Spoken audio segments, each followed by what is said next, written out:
Ross, can you hear Hi. me? Now I can hear you. Okay. Can you hear me? Yes.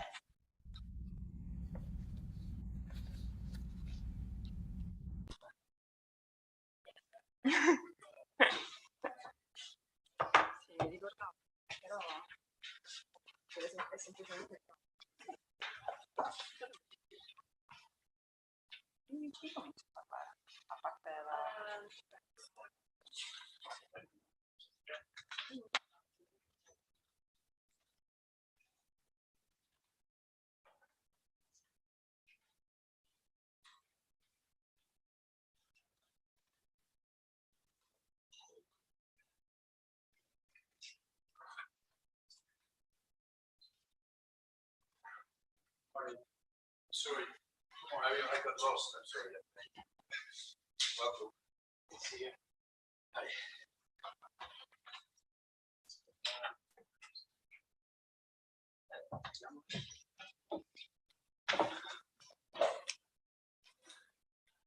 You know where the camera is? Okay.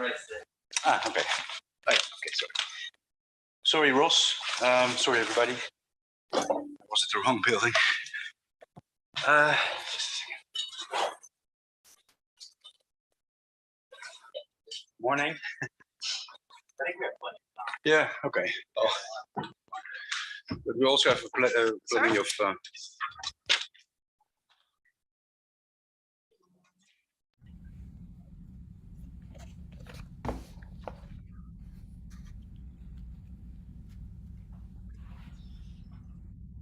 Right. So welcome at this session on colonial cinema histories.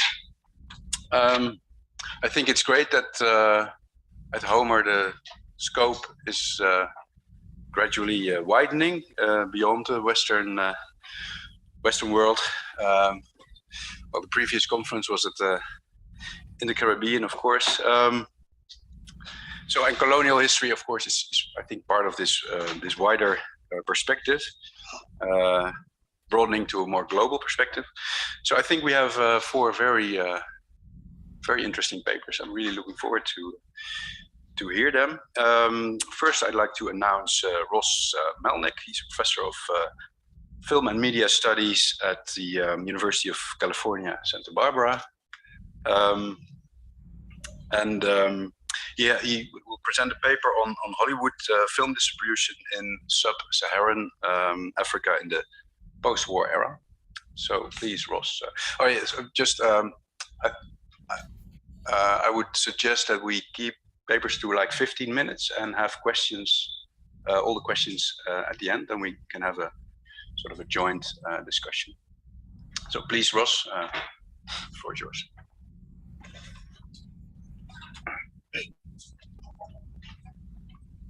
Hold on 1 second. Can you see my screen? Yeah, okay. And I'll do my best to keep it at 20 minutes. And you can hear 15 minutes. You can hear me, yes? Yeah. Great. Well, in 1955, U.S. diplomat Charles Reed wrote to the U.S. State Department that with 20th Century Fox's imminent purchase of Isidore Schlesinger's South African-based African Consolidated Theaters and African Consolidated Films, Fox would now control 607 movie theaters for European and non-European audiences located south of the Sahara. This control was enacted through both the outright purchase of over 150 cinemas in Kenya, colonial Zimbabwe, and South Africa, and by African Consolidated Films' exclusive distribution contracts with over 400 cinemas throughout the above areas, as well as in Tanzania, Uganda, colonial Zambia, and other territories, protectorates, and newly independent nations.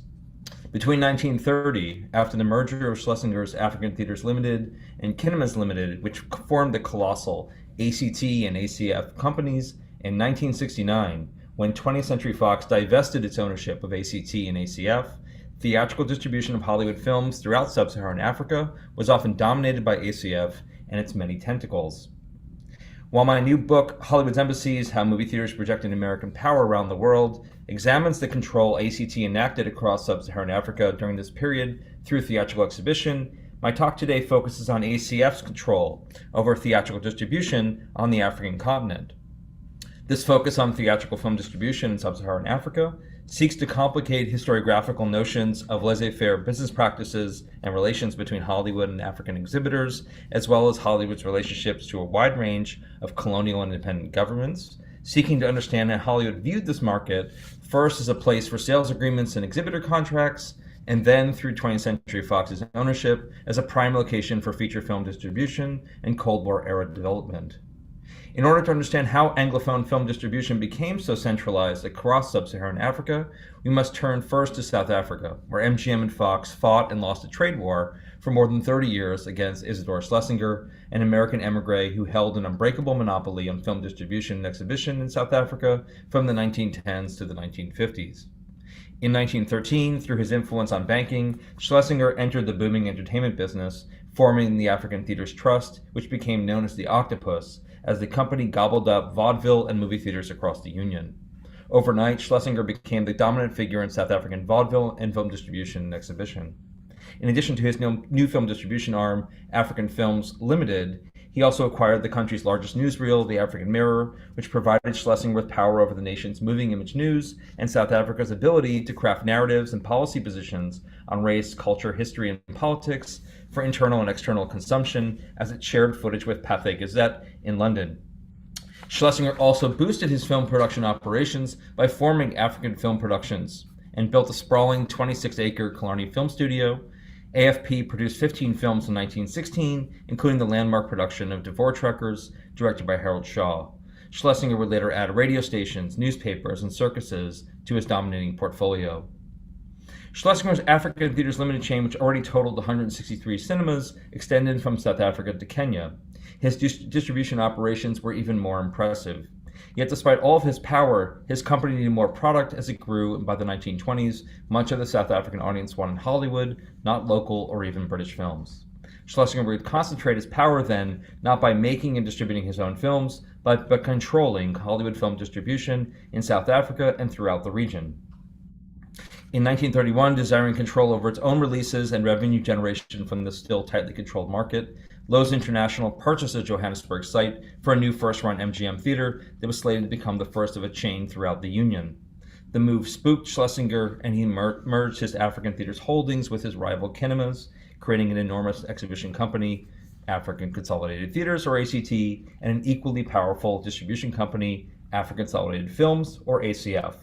Both entities extended their monopoly on South African film exhibition and their lock on Anglophone and Afrikaans language film distribution from Nairobi to Cape Town. The Metro Theatre, MGM's first to be given this moniker, opened on November 4th, 1932 as a picture palace for so-called Europeans only.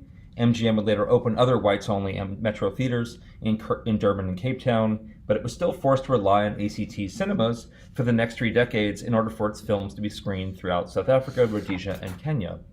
In August 1937, the same month in which MGM opened its Durban shop window cinema, Fox opened its own film distribution offices in South Africa in the then capital city of Johannesburg to directly challenge Schlesinger's stranglehold over this market.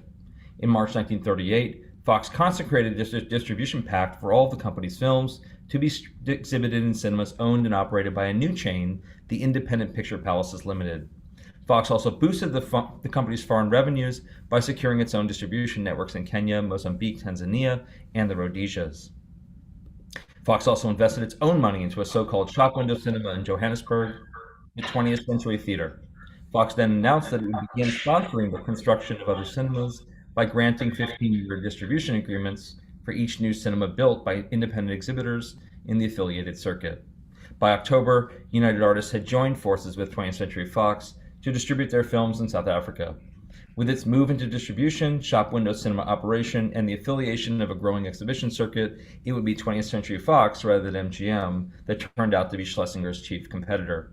By the end of 1938, Fox's various agreements with United Artists had helped the company to organize distribution pacts with 53 affiliated cinemas. By the end of World War II, in a pivot towards Africa, Fox and UA were now distributing their films to 165 independent theaters. Fox subsequently opened distribution offices in Nairobi in 1946, creating 24 newly affiliated cinemas throughout the British colony. It was during this period that South African film historian and PhD Dr. Thelma Gooch resigned from her position as the South African government's wartime film advisor and became the head of the Information and Education Department of African Consolidated Films, engaging directly with Isidore Schlesinger and working to distribute a wide range of films, including those from the Encyclopedia Britannica, for both white and non-white audiences. Gooch, who would serve as president of the National Council of Women there, did not stray far from ACF's or South Africa's ideology about the impact of film on so-called native audiences, focusing some of her work as distribution gatekeeper around what these quote-unquote primitive people might see or hear through cinema and other mass media. The post-war period brought other shifts to South Africa and its film industry, besides a renewed focus on domestic rather than international affairs. In 1947, Schlesinger bolstered his growing global alliances and his stranglehold on local distribution through ACF by forming a three-way distribution and exhibition deal with Universal in Hollywood and J. Arthur Rank in England. Under the terms of the deal, Universal and Rank acquired an interest in ACT and ACF, with Schlesinger's company acquiring reciprocal interests in Britain and America. This was in concert with Rank's post-war expansion, throughout the Commonwealth and beyond in an effort to spread British cultural and industrial influence in countries such as Canada, Jamaica, Egypt, Australia, and then South Africa. Foreign influence from England or the United States was now a growing concern for post-war South Africa, and especially the isolationist National Party, which was dominated by Afrikaners. The 1948 elections were a reflection of that, as seen in its recalcitrant orientation back towards white Afrikaner biopolitics. The National Party victory over the more liberal United Party that year purposefully consecrated apartheid as a legal stricture throughout the Union. The National Party then blocked 20th Century Fox from taking money generated by its local distribution and exhibition activities out of the country. Fox then used those block funds to buy or build more South African theaters. In the ensuing years, the government's currency policy, an effort to restrict monies being repatriated by foreign companies, only encouraged Fox to use its distribution profits to build or acquire more local cinemas. This had the unintended consequence of bolstering Hollywood's influence on South African industry even more, an influence that South African authorities would attempt to curtail in the 1950s and 1960s through the threat of an anti-monopoly investigation against 20th Century Fox. Isidore Schlesinger and his brother Max had died in 1949 and 1953 respectively, leaving the company to Isidore's son John, who wanted to sell it. The 15-year distribution agreement Fox had signed with affiliated cinemas also expired that year. Needing more outlets for its new CinemaScope technology and films, and eyeing an opportunity for massive expansion throughout Africa, Fox battled MGM to buy ACT and ACF, and did so in 1955. Fox head Spiros Skouras spent the next year sweet-talking Prime Minister Johannes Strijdom, pledging no change in ACT and ACF's racial practices, and pledging that more films would be produced and distributed in Afrikaans. Skouras noted that the acquisition would help Fox fill a much-needed revenue gap created by the U.S. consent decree and Fox's painful divorcement from its domestic theater chain. Fox saw the acquisition as a chance to expand its foreign revenues through film distribution and exhibition, whereas the State Department, which tended not to be directly involved in such matters, envisioned a golden opportunity to extend its Cold War outreach to Africa. As U.S. diplomat Charles Reed wrote, quote, "The new organization will give 20th Century Fox control over one of the most important information media in Southern Africa and should provide an opportunity for greater presentation through newsreels and information films of American interests and viewpoints." End quote. This brought Thelma Gooch's work into greater importance for Fox, as her division would be looked to pacify any concerns about Fox's racial leanings or ideology in its control over ACF. There were now only 4 major distribution companies operating in South Africa, 2 of which were now owned by Fox. Fox's ACF distributed Columbia, United Artists, Paramount, Warner Brothers, Universal, Allied Artists, Rank, and British Lion Films, and its existing 20th Century Fox sales office distributed its own films and those of Republic, RKO, and Disney. Of all the Hollywood majors, only MGM still distributed its own films. Another company, Empire Films, distributed British and quote-unquote continental releases. After 2 decades of battling the Schlesingers, Fox was now in control of their African affairs. As the Herald Tribune noted in 1958, American films are the prize bill of fare here, and 90% of South African movie programs bear the Made in Hollywood label. In addition to owning African Consolidated Theaters, Fox also has African Consolidated Films, a distribution organization which handles the film sales of American and British companies. African Consolidated Films is also a merchandising operation and is the largest distributor of amateur films, cameras, and photographic equipment. ACF was also responsible for working with South Africa's intense censorship board to ensure distribution of its films from many different countries and companies.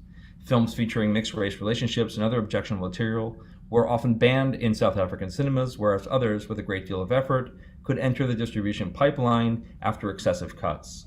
Spiros Skouras would later remark that to get South Pacific played there with its interracial themes and romances, he had to ask executive Eddie Lomba to, quote, sweet-talk the South African Board of Censors.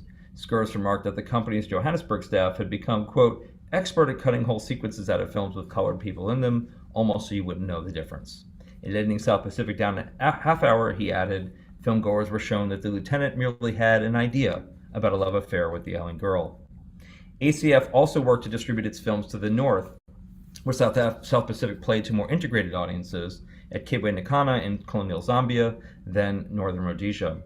Other films such as Carmen Jones, starring African-American actress Dorothy Dandridge, were also distributed here. Dave S. Klein, owner of the Astor Theater in Kibwe, noted that, quote, we expected trouble with this film, since the racial feeling in this southern part of Africa is bad. We have many Afrikaners who suffer from inferiority complex. They cannot bear to see a black man who might be better than they are. Prejudice or no prejudice, he added, local audiences flooded the Astor to see Dandridge as they came along in droves to give us outstanding houses, something even Fox in Johannesburg was in doubt about. In Kenya, Fox had also taken over ACF's distribution operations and ACT's cinema circuit there in 1956, right in the middle of the Mau Mau uprising against British colonial rule. ACF distribution in Kenya was not relegated to only 35mm theatrical distribution, but the company was also responsible for the distribution of 16mm prints to, quote-unquote, static and mobile kinemas for the quote-unquote native population there and throughout Central and East Africa. These films were distributed by ACF out of its Johannesburg headquarters. Fox, United Artists, and MGM had run their similarly oriented 16mm distribution hubs directly out of Nairobi. A growing pipeline of Indian cinema was also distributed by the Film India Combine. As the Kinematograph Yearbook noted, quote, all films entering Kenya or produced locally are liable to censorship by a locally appointed board and may be passed either for general exhibition, which means that they can be shown in native reserves, etc., or for exhibition only in municipalities and townships in duly licensed theaters. This board has also the power of veto, end quote. In the years that followed, as race relations deteriorated in Kenya and the Mau Mau uprising took center stage, Fox's distribution to and ownership and operation of various segregated cinemas in its British colony was roundly abhorred by Kenya's quote-unquote non-European population. One of the missions of the anti-colonial, anti-racist Pan-African Movement for East and Central Africa, PAMICA, founded in 1958, was to boycott any and all South African businesses operating in Kenya. In mid-1960, Julius Nyerere, chairman of PAMICA, called for a potential boycott in East Africa of motion pictures distributed through South African companies. As a result, Skouras decided to form a separate East African subsidiary, owned by Fox's London-based subsidiary, to conduct all of Fox and ACF's Kenyan businesses. This put ACF's Kenyan operations squarely inside Nairobi instead of Joburg, alleviating certain troublesome optics and logistics. This, in disguise, though, did little to soften criticism of Fox's South African ties in Kenya, however, nor did the company's approach to Kenyan independence in 1963 win the company any new friends, as Fox and ACF immediately pushed back against the new government's desire to wrest control of local film distribution away from Hollywood and an amalgam of Asian distributors of Indian cinema. The government-owned Kenya Film Corporation Limited, wholly owned by Kenya's Industrial and Commercial Development Corporation, demanded that it be allowed to distribute all films entering the country and take a 30% fee for the distribution of Fox, MGM, and all other foreign film product. Most of the country's cinemas, both Asian and American-owned, closed their cinemas out of protest, depriving the government agency of essential revenue. Fox immediately closed its own Nairobi cinemas, two of which were the premier venues in the country, and refused to distribute any Hollywood films in Kenya. It would take over a year, until September 1968, for the Motion Picture Export Association, working on behalf of Fox and other U.S. distributors, to sign an agreement with the Kenya Film Corporation, whereby the Kenyan government would receive a 10% fee for each film distributed in the country. The resumption of film distribution on terms favorable to Hollywood led to a reopening of Fox's 20th Century, Nairobi, and Thika drive-in theaters. For the MPEA and its Hollywood cohort, the trade group also signed this agreement in an effort to dissuade regional impulses toward nationalization and film and cinema confiscation, as occurred in Algeria, in favor of private-public partnerships that ultimately benefited the unimpeded flow of U.S. films. And returning to South Africa, the 1960s presented a different array of challenges to Fox's dominion there. In 1961, Columbia left ACF distribution for MGM, which took over distribution of all Columbia films from Kenya and Uganda in the north all the way down to South Africa. By 1964, a new South African company, Stir, also began nibbling away at ACF and Fox's dominance by luring Paramount away after nearly half a century from ACF distribution and into a new contract with Stir.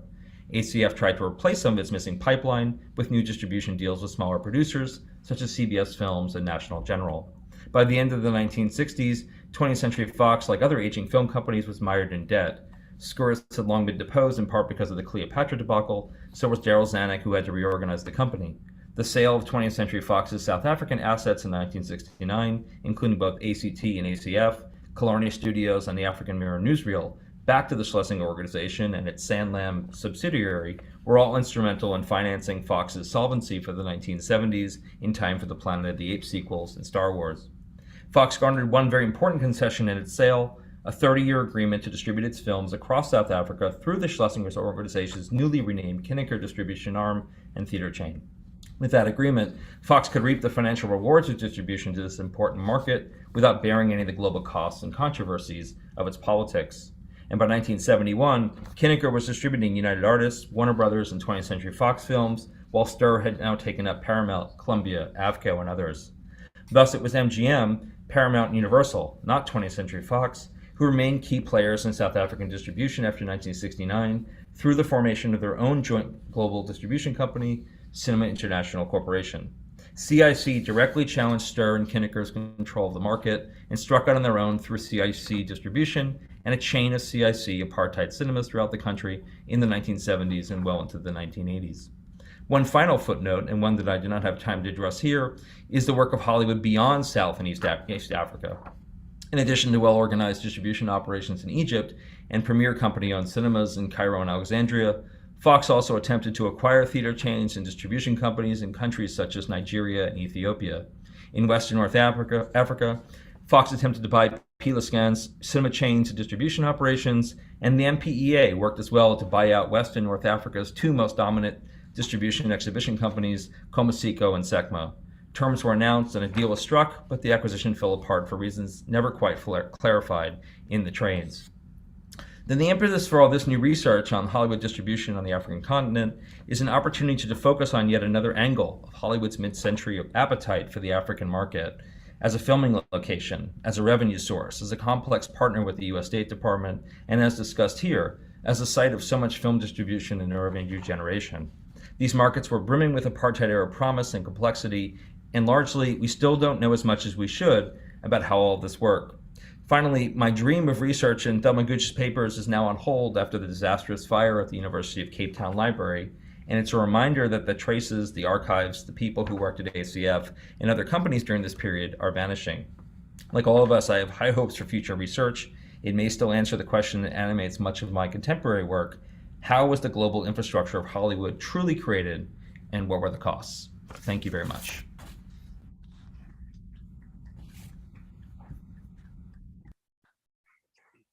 Thanks for being so speedy, and thanks for your talk. So please hold your questions until the end of the session. I'd like to invite Morgan Coriou, Assistant Professor Media Studies, University of Paris 8, Vincent Saint-Denis, with a paper on Italian cinema exhibitors in Tunisia during the French colonial rule. I'll make space.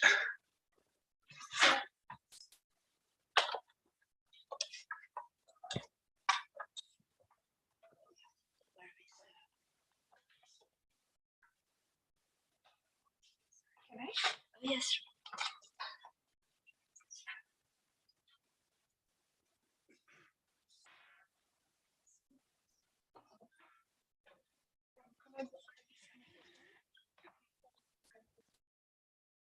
Yes, like this. I don't know. I don't know.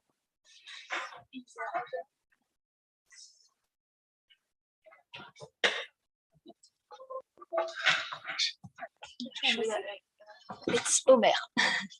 Yes. Should have done it before. Okay. So to percentage, you're gonna. Yeah. Okay, thank you.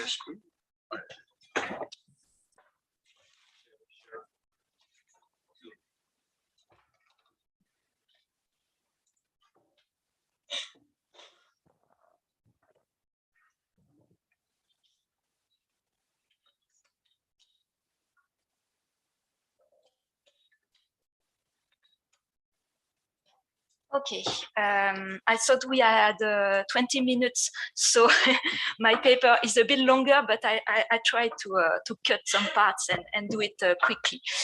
In November 1896, only a few days after the first film screening in Tunis, a special screening was organized for the European and Tunisian pupils of the Lycée Carnot and Collège Sadiki.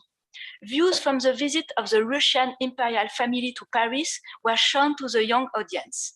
The French journalist present at the event was delighted to observe the young pupils applauding. I quote, a demonstration in which the young Italians who formed an important part of the audience willingly joined in. November 1896, and we have the very first example of the politicization of cinema in Tunisia. The cheers of the Italian pupils reassured the French about the intentions of this important community in direct competition with the French colony. The French conquest took place in a context of intense rivalry with Italy. Until the late 1930s, the Italian population was actually more numerous than the French colony. And the Italian danger, it was a French expression, was at the heart of French obsessions.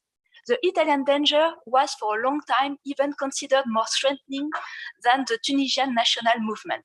This was obviously a way of denying political autonomy to the colonized. I have been working for quite a while now on a socio-economic history of cinema in Tunisia.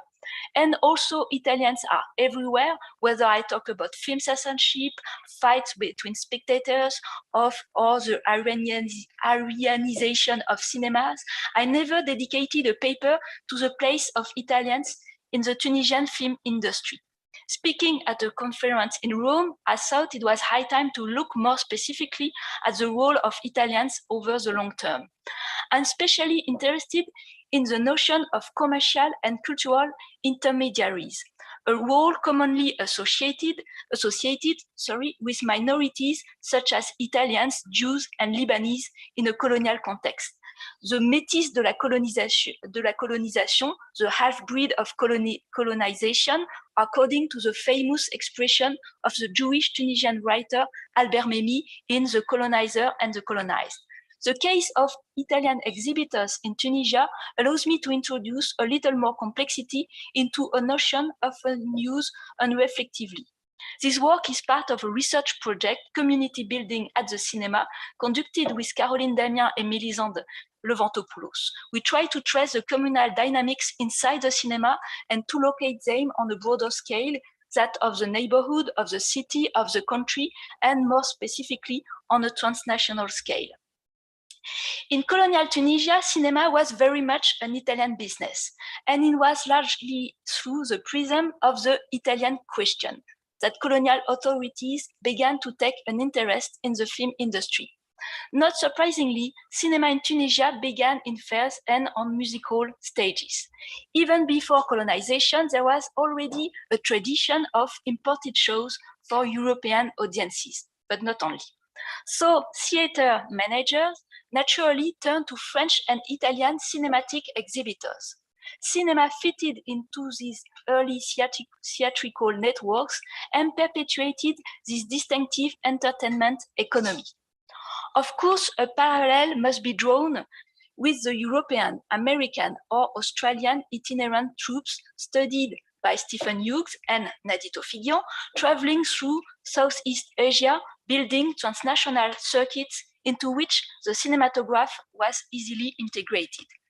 These French and Italian cinematograph companies operated on a Mediterranean scale. Among those companies, for instance, there is a Royal Cosmopolite Attraction Company led by the famous Italian magician Amedeo Mageroni. The company toured Italy, Spain, Morocco, Tunisia, Malta, Egypt, and the Ottoman Empire. Alongside these renowned companies, we can find smaller exhibitors with family ties in North Africa, who gradually established permanent screenings, then actual cinema, such as the Nunes family, a family of Neapolitan origin, among the first to open permanent cinema in Constantine and Tunis. And with their cinematograph, they had toured Milan, Sardinia, Naples, and so it appears joined family in Algeria and Tunisia. The first permanent cinema opened in 1808 in Tunis and was run by a pâté concessionaire. Yet, 10 years later, in 1918, French authorities noted with concern that, I quote, most of the cinemas were Italian. Unfortunately, it is impossible to establish precise statistics on cinema owners and managers in Tunisia. Nationality and religion were rarely specified in the minutes of the theater board. Plus, it was not uncommon for naturalized French individuals to be still called Italians. Despite these many uncertainties, the very high proportion of cinema owners of Italian origin, whether or not they were naturalized French, and Jews, whether Tunisian, Italian, or naturalized French, is unmistakable. The dominant communities, that is the Tunisian Muslims in number and the French on the political level, these dominant communities were actually the least involved in film business. Not surprisingly, these cinema owners are found among the Italian commercial bourgeoisie with an international network, and most especially among the Grana bourgeoisie, in other words, the Livornese Jews. This elite, deprived of access to the public service employment reserved to the French, invested in the liberal profession and trade. As an example, the Boralevi brothers, who managed to build during the 1820s the first and only cinema circuit in Tunisia, the second in North Africa. Those Grana, those Livornese Jews, however, represented only a small minority of the Italian community. The Italian colony was mainly composed of an industrial and agricultural working class. And it is interesting to note that cinema owners could also be found among the poor Sicilian immigrants who constituted the majority of the Italian population in Tunisia. The dynamic role of Italian cinema owners, but also the number of Italian filmgoers among the audience, raised more and more concern for the French authorities. For long, this Italian audience was considered by French as more dangerous than the Tunisian audience. In another work, I have shown how the French authorities have constantly downplayed the existence of the Tunisian public. In this regard, the comparison with the Italian audience is quite illuminating. Mussolini's takeover definitely increased French restlessness toward Italian cinema. During the summer 1823, a fascist documentary about the March on Rome, A noi con le camicie nere, was screened at the Nunes Cinema. The premiere took place in the presence of high officials from the Italian community, more than 13 police officers, fascist militias, many armed with canes, and a few communists. Fights ensued between French and Italian and between communists and fascists. The Résidence Générale, the French administration in Tunisia, finally decided to ban the film, and more importantly, to forbid the wearing of black shirts. So, a brawl in a cinema raised for the first time the question of fascist propaganda in the public space in Tunisia. It was through the Italian question that the French authorities really began to take an interest in the exhibition sector. One example is a simple matter of estate affecting an Italian cinema in Sfax that turned into a heated feud between French and Italian authorities. The Second World War was the occasion to attack in a more systematic way Italian properties, and especially cinema. The Résidence Générale play on the anti-Semitic laws to get rid of certain exhibitors. I quote the head of police in Tunis. The owners of the Tunis cinema in the second, third, and fourth category. So we saw that Italian exhibitors didn't first run cinema. So the owners of the Tunis cinema are for the most Italian nationals. If they offer in general sufficient guarantees of behavior, discipline, and professional knowledge, it is not the same from the national point of view. There is the example of Sébastien Mocata, who ran the Midi Minuit, the cinema Midi Minuit, with his associates Joseph Bramy and Aurélie Nunes, both of whom were Jewish and targeted by the anti-Semitic laws. The Résidence Générale feared that the naturalized Frenchman would take over the circle as a result of the Aryanization policy, as he had very close tie to fascist circles. The cinema was then sequestered, which even under anti-Semitic laws was not quite legal, since one of the managers was non-Jewish. The misuse of law to exclude Italians from the entertainment industry became all the clearer at the time of liberation.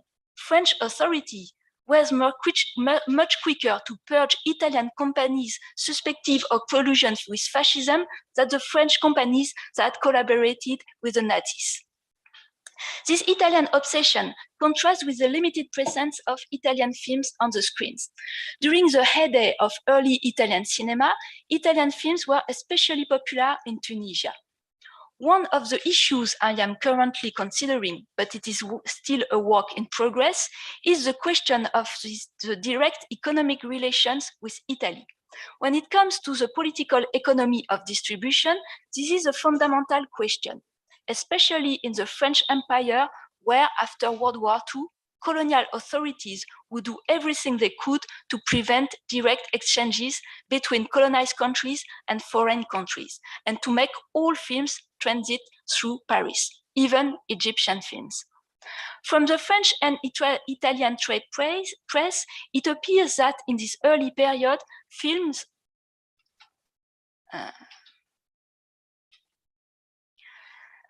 could come directly from Italy, but more often than not, transited through France via Marseille. So it seems that this kind of colonial economy established naturally, even before the intervention of the French authorities. I suggest that the structuring of the distribution market in the 1910s favored imperial routes for films. But this is a discussion I won't really go into because I still need to do more research. The proportion of Italian films decreased during the interwar years. Statistics are unfortunately scarce for Tunisia, but a list of releases provided by Ciné d'Afrique in 1934 show the minimal place, I think you can read absolutely nothing, but you have to believe me, the minimal place of Italian films on North African screens. Despite the presence of a large Italian community, despite the prominent place of Italians in the exhibition sector. And indeed, Italians seem relatively absent from the distribution sector. These distinctive features seems to characterize the Italian film business in North Africa as a small-scale trade, mainly focused on exhibition and neighborhood cinemas. The Luce newsreel, the Italian newsreel, themselves were regularly withdrawn from the screens, not so much because of pressure from the authorities. At that time, censorship almost exclusively applied to feature films, as because of pressure from the audience. The Luce newsreels regularly provoked fights in theater, discontenting cinema managers. So in the interwar period, we have this curious paradox. Italian films are almost nowhere, Italian audiences are everywhere. In this specific context, the cinema turned into a site to challenge other community, to perform Italianity and take a political stance. Italy's offensive on Ethiopia in 1935 triggered the first incidents in cinema. In fact, protests in cinema were of very different type. Most of them involved children and teenagers, blowing whistle and shouting. Some of them were controlled by public figures, fascist or anti-fascist, and extended to the street. But these different types of demonstration were taken equally seriously by the colonial authorities. Yet the Italian population of Tunisia was far from being a united front. Fascist and anti-fascist clashed violently. The almost daily incidents had, in most cases, no direct consequences on the general course of events. They nonetheless raised serious concern within the French administration, and the police did not hesitate to take young troublemakers to the police station. Other more violent incidents were aimed at the Luce newsreels, as mentioned before. The fights in the cinema spilled into the surrounding streets and led to fascist or anti-fascist demonstrations and marches. However, it was only the implication of political and trade union figures that allowed the discontent to be expressed outside the film theaters. The news on Italian films tightened further after the war. In a context of currency shortages, film systematically transited through France, which, by virtue of a trade agreement, bartered its film with Italy. Thus, colonial France became the unique crossroad for distribution in North Africa. The famous Blue Burns Agreement of 1946, which both opened the French market to American films and tried to protect the French film industry through an exhibition quota, was also implemented in Tunisia. Yet the decree took another meaning in the country. It was not so much about American cinema. The decree targeted more specifically Egyptian and Italian films. For instance, no film in original language could be screened without French captions, without French subtitles. Even dubbed films were only authorized after sophisticated cuts designed to erase any trace of their Italian nationality. The credits were systematically cut. It was not the content of perfectly harmless films that was under attack here, but the Italian cultural presence, which the French authorities set out to dismantle in the wake of Italian defeat. This policy was known as de-Italianization, or the fight against Italianity in Tunisia. The then head of cinema in Tunisia, Gaspard Simon, repeatedly expressed his reticence toward this policy, not hesitating to describe the question of Italian cinema as a pseudo-problem based almost entirely on sentimental reminiscences. This local celluloid war seemed all the more absurd as Italy and France engaged in a co-production program. Simon succeeded in stopping the most extreme pressure. I won't dwell on these other measures as I'm short in time. Historian Khmar Bendana has described the transition from the plurality of language, that, I quote Khmar Bendana, the plurality of language that reigned in Tunisia in the 19th century to a face-off between Arabic and French, end of the quote. The Second World War undoubtedly marked a stage in this polarization of the Tunisian society between a French and an Arab cultural sphere.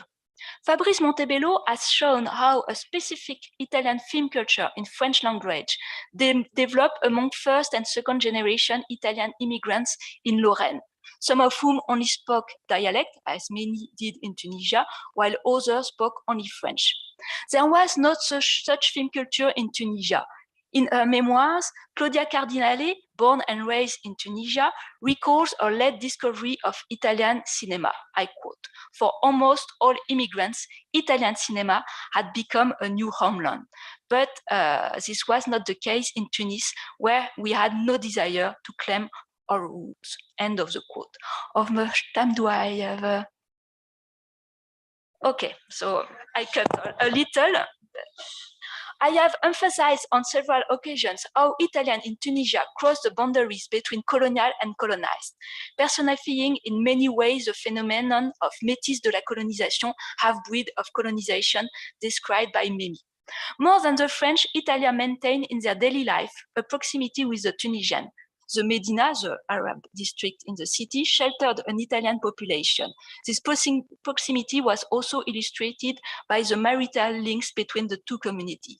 Yet I want to reflect further as a conclusion of this notion of intermediaries as used in colonial studies to describe minorities such as Jews, Italian, or Lebanese. It was both a reality and sometimes it is a simplification.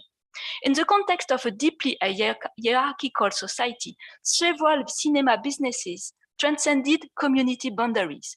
For example, the Parnasse Cinema brought together a French, an Italian, a Greek.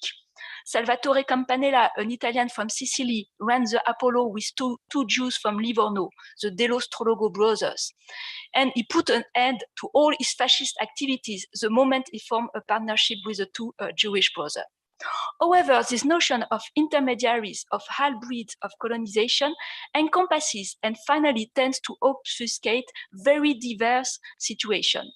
Unlike other minorities, such as the Maghrebi Jews, another very important community in the film industry, and despite their cultural links with Italy, the Italians did not succeed in inscribing their activities on a transnational scale.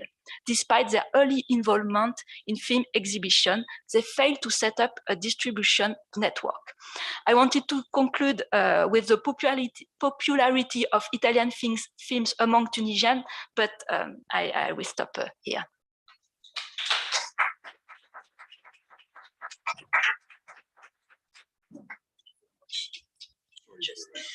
Rushing you. I'd like to invite Nadi Tafiqa. I don't know if I pronounce it correctly. How should I? Tafiqa. Okay. Please take the floor. He is a research fellow and lecturer at the Department of Media Studies at Stockholm University, and will present a paper on film distribution and consumption in US-controlled colonies in the Pacific and Caribbean. So, would you? Sure.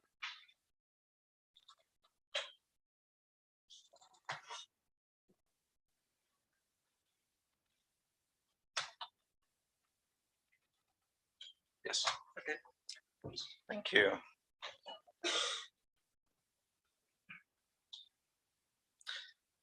Such a pleasure to be in this conference and this panel. I added a US to my title to specify, and also I have a very clear case study of film exhibitions in Manila in the 1910s and 1920s. So it's slightly different from my abstract.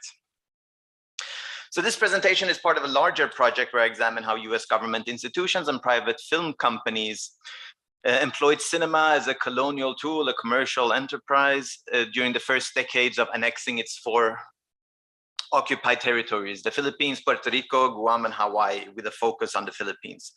So my larger project consists of 3 main parts that are all informed by archival materials. The first part is about the history of film exhibitions in the different regions, where I examine what films were exhibited and by whom, where they were exhibited, and how the exhibition format developed. Here exemplified by a very basic map of cinema theaters in Manila circa 1910, and I know that I definitely need to develop my map making skills. The second part of my larger project focuses on films made in the 4 colonized territories, and the third part, which I will focus on now, covers how films were distributed in the different regions, going from itinerant film exhibitors to local corporations and commercial stores selling film reels, to international film companies such as Universal Film opening local branches and exchanges. Elsewhere, I have mapped how itinerant film exhibitors and film reels traveled within Asia and how Singapore functioned as this regional trade hub. Singapore was also the first place in Southeast Asia where Pathé opened a regional office. And initially with this paper, I wanted to assess, based on a few film examples, the distribution and exhibition strategies of US film companies within its colonies. So Philippines, Puerto Rico, Guam, and Hawaii, and do a comparison and to see like how they were prioritized by the American film companies. But due to what I found, especially in the Manila case, I opted to go in another direction. And so I'm very early phases in looking at these distribution patterns and timeframes. So, but I entered this research paper with a very clear hypothesis regarding distribution and distribution speed. So in the early 1900s, it usually took 2 to 3 years for film titles to reach the Philippines, but with some exceptions that were very quick. And my assumption was that that number would be, let's say, between 4 to 18 months around 1910, and then constantly get lower. And that in the 1920s, it would be around a month and a half to 3 months for the larger, more important titles, and then 6 to 12 months maybe for other titles. And then I'm not looking at beyond the silent era. So because when sound came, like it changes parameters. So this was my clear hypothesis, and that is what I will try and together with you discover if this hypothesis actually works. So let's see if the empirical data in the form of newspaper advertisements actually backs up this hypothesis.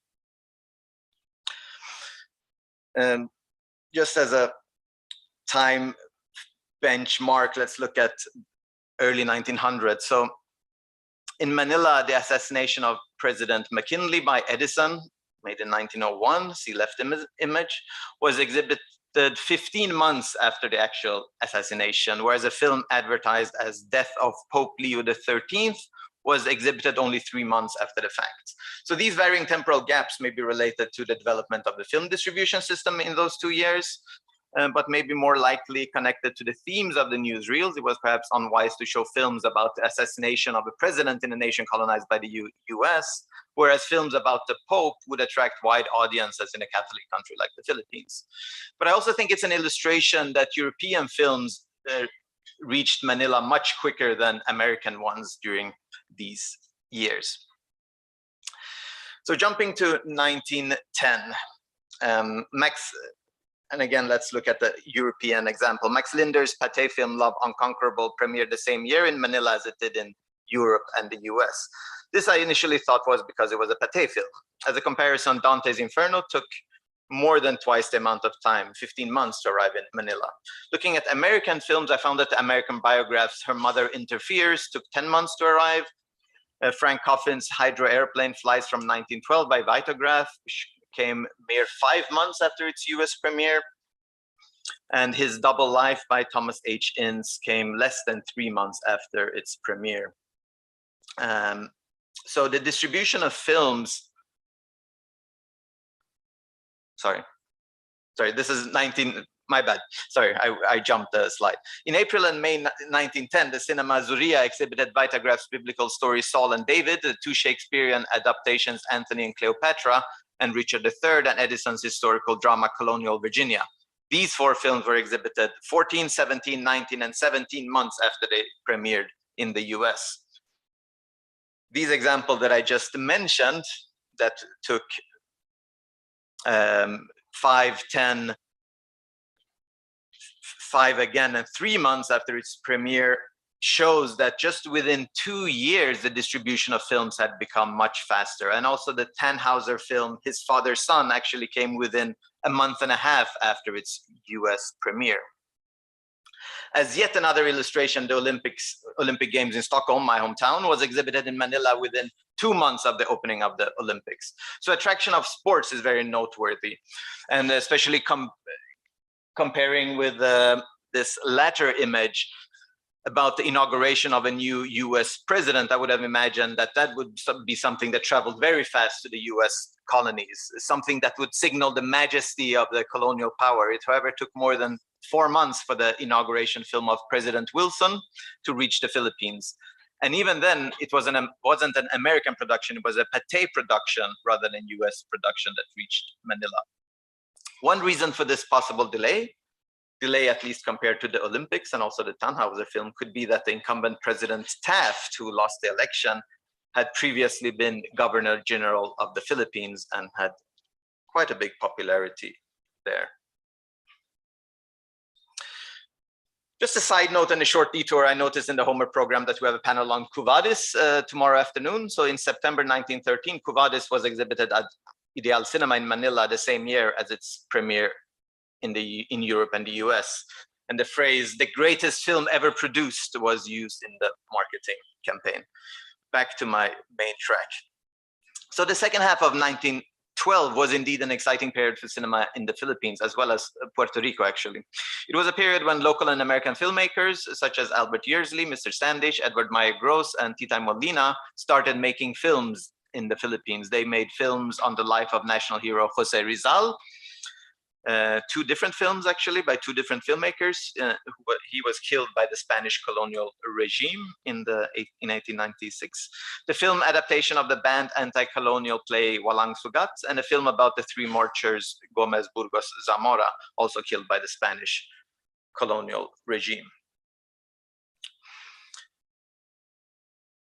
The film studio and distribution company Universal Film was created and incorporated in New York in April 1912. Taking a page out of Paté's book, the company was vertically integrated and had a production unit, distributing exchanges, and owned exhibition venues.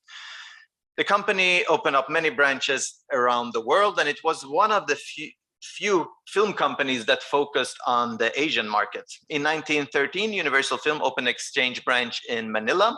Here an image from Rosenstock's Manila City Directory in 1914, where you see Universal Film Exchange in the bottom. And comparing the font size in 14 and 18, you can see that its importance grew, or maybe the company just spent more, had a larger marketing budget. Universal Film merged or bought out several smaller production companies in the US, among them the Independent Moving Pictures Corporation of America. And thanks to Universal Film's strategy and focus on distribution, Imp's Uncle Tom's Cabin screened at the Empire in Manila just a month and a half after it premiered in the US. And as you notice here, it was heavily promoted in the local press here in a two-page advertisement in Cable News American. Similarly, the same company's film Ivanhoe came within 2 months of its US premiere. The company was also hard on copyright, partly due to the loose rules in Asia. So when the film Ivanhoe was exhibited throughout the Philippine Islands, the Universal Film Exchange issued a strong warning. Warning to theaters, Ivanhoe protected film. Prosecution will follow anyone using this film except through the Universal Film Exchange of Manila. All motion picture films manufactured by the Universal Film Company are copyrighted, and the trademark Universal Film is protected. The Universal Film Exchange Manila are exclusive agents. Therefore, a warning is hereby issued to all theaters that the showing of Universal films not rented through the Universal Film Exchange and not bearing the copyright and trademark Universal Films will be confiscated and legal proceedings promptly started. And this actually went on and on, as you can see in the right page. And it continues by concluding, like, you have hereby been warned. Moreover, the Universal Film Company's The Scarlet Sin and Extravagance came to Manila within 5 months after its US premiere. So Universal Film really amped up the arrival of American films to the US. In November 1918, the Moving Picture World quoted a Filipino manager of the said branch who claimed that Universal Film had 75% of the Filipino film market, a claim that goes unchallenged in that article. My archival research shows that this is definitely an exaggeration. It was de facto a much smaller number. In September 16, D.W. Griffith's Intolerance premiered in the US. It was a huge success, and Motion Picture News called it the apex of motion picture art. The following month, Reverend Jackson described the film as, quote, the present climax of educated kinematography. The Moving Picture World had full-page advertisements, see right side, describing its success, and also future screenings on Australia, UK, and Argentina. And duly noted that no American colonies are mentioned. A full 30 months later, in March 1919, i.e. 2.5 years later, the film was promoted and screened in Manila. So of course we've had a war here in between. These 30 months are a sharp contrast to the 2 to 5 months we saw saw that it took for films to be distributed before the war. But I argue that we can't really blame the First World War for the delay of films reaching the Philippines, since this same film was screened in Singapore almost 2 years earlier in May 1917, less than a year after its US premiere. Probably the same copy that was used and mentioned here that went to Australia. This period also saw films such as Mary Pickford's A Poor Little Rich Girl and the Lasky film The Bottle Imp be exhibited in Manila that same month, again 2 full years after their US premieres. So this period is also a period when Filipino weekly magazines and newspaper had several pages in each issues on film stars from Hollywood and to some extent also French film stars. An editorial in the Filipino weekly The Citizen in June 1919 discussed the decline of the Filipino native drama due to the influence of foreign films, and complained that the only stage personages that Filipinos knew nowadays were Charlie Chaplin, Max Linder, Nick Carter, and Mary Pickford. These movie stars were increasingly advertised and promoted in newspapers in the Philippines, and 2 of the largest ones were previously mentioned Chaplin and Pickford. Yet the Pickford film, The Pride of the Clan, see bottom right, not to be mistaken for Birth of a Nation sequel, was exhibited 2 years after its US premiere. On the other hand, Chaplin's Shoulder Arms was exhibited in Manila in February 1919, only 4 months after it premiered in the US. Chaplin was so popular that the lyric advertisement also mentioned this very specific times that the relatively short Chaplin film started. Moreover, D.W. Griffith's film Hearts of the World also came and was heavily promoted and was shown within 8 or 9 months within its premiere. Considering that these are all films by or with Chaplin, Griffith, and Pickford, and they were all exhibited in February and March 1919, a possibility is that this is related to the creation of the film company United Artists on 5th of February 1919. One plausible reading could be that First National and Famous Players Lasky, who were the producers of the previously mentioned films, wanted to earn money on the remaining films before the filmmakers and actors were associated with their own new company. Jumping ahead a few years, The Tiger Coat, The Timber Queen, The Man She Brought Back, Keeping Up with the Lizzie, all screened in Manila in February 1924, 16, 18, 31, and 38 months after they premiered in the US. And yet the cinemas promoted them as up-to-the-minute picture plays. Even such a notable film such as Safety Last with Harold Lloyd did not screen in Manila until October 26, a full 3 years after its US premiere. The same delayed trend continued in the later 20s. These films were shown 17 and 14 months later. Here we have films that are mentioned that have a delay for 9 months, 24 months, 27 months, 30 months, 33 months. Here Ben-Hur it took almost 3 years for it to reach Manila. So what I found going through more than 100 titles is that initially the distribution time decreased faster than I thought during the first few years. Look at, let's say, 12 and 13, 14, 15, 16. But after the First World War, the pace of distribution didn't return at all in the 1920s. And my hypothesis was completely wrong when it met the empirical data, and I'm actually not yet sure exactly why this is. It clearly underscores that the development of distribution is not linear. It is disrupted by structural issues of the film industry, by world events such as wars, which totally dismantled many structures that the film industry and the distribution had created, and also it changed the priorities of production and distribution companies. Pathé lost a lot of its power, but that also shouldn't affect, since I'm looking at the arrival of American films. All I can say to conclude is follow the empirical data. Thank you very much.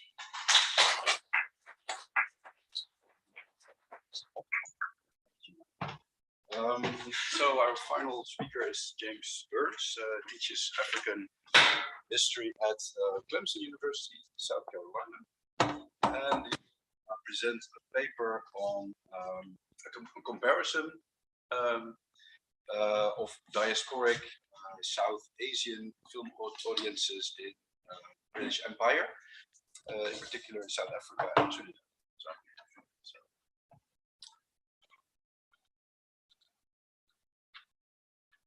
Okay, I had the web page all set up. Lost it.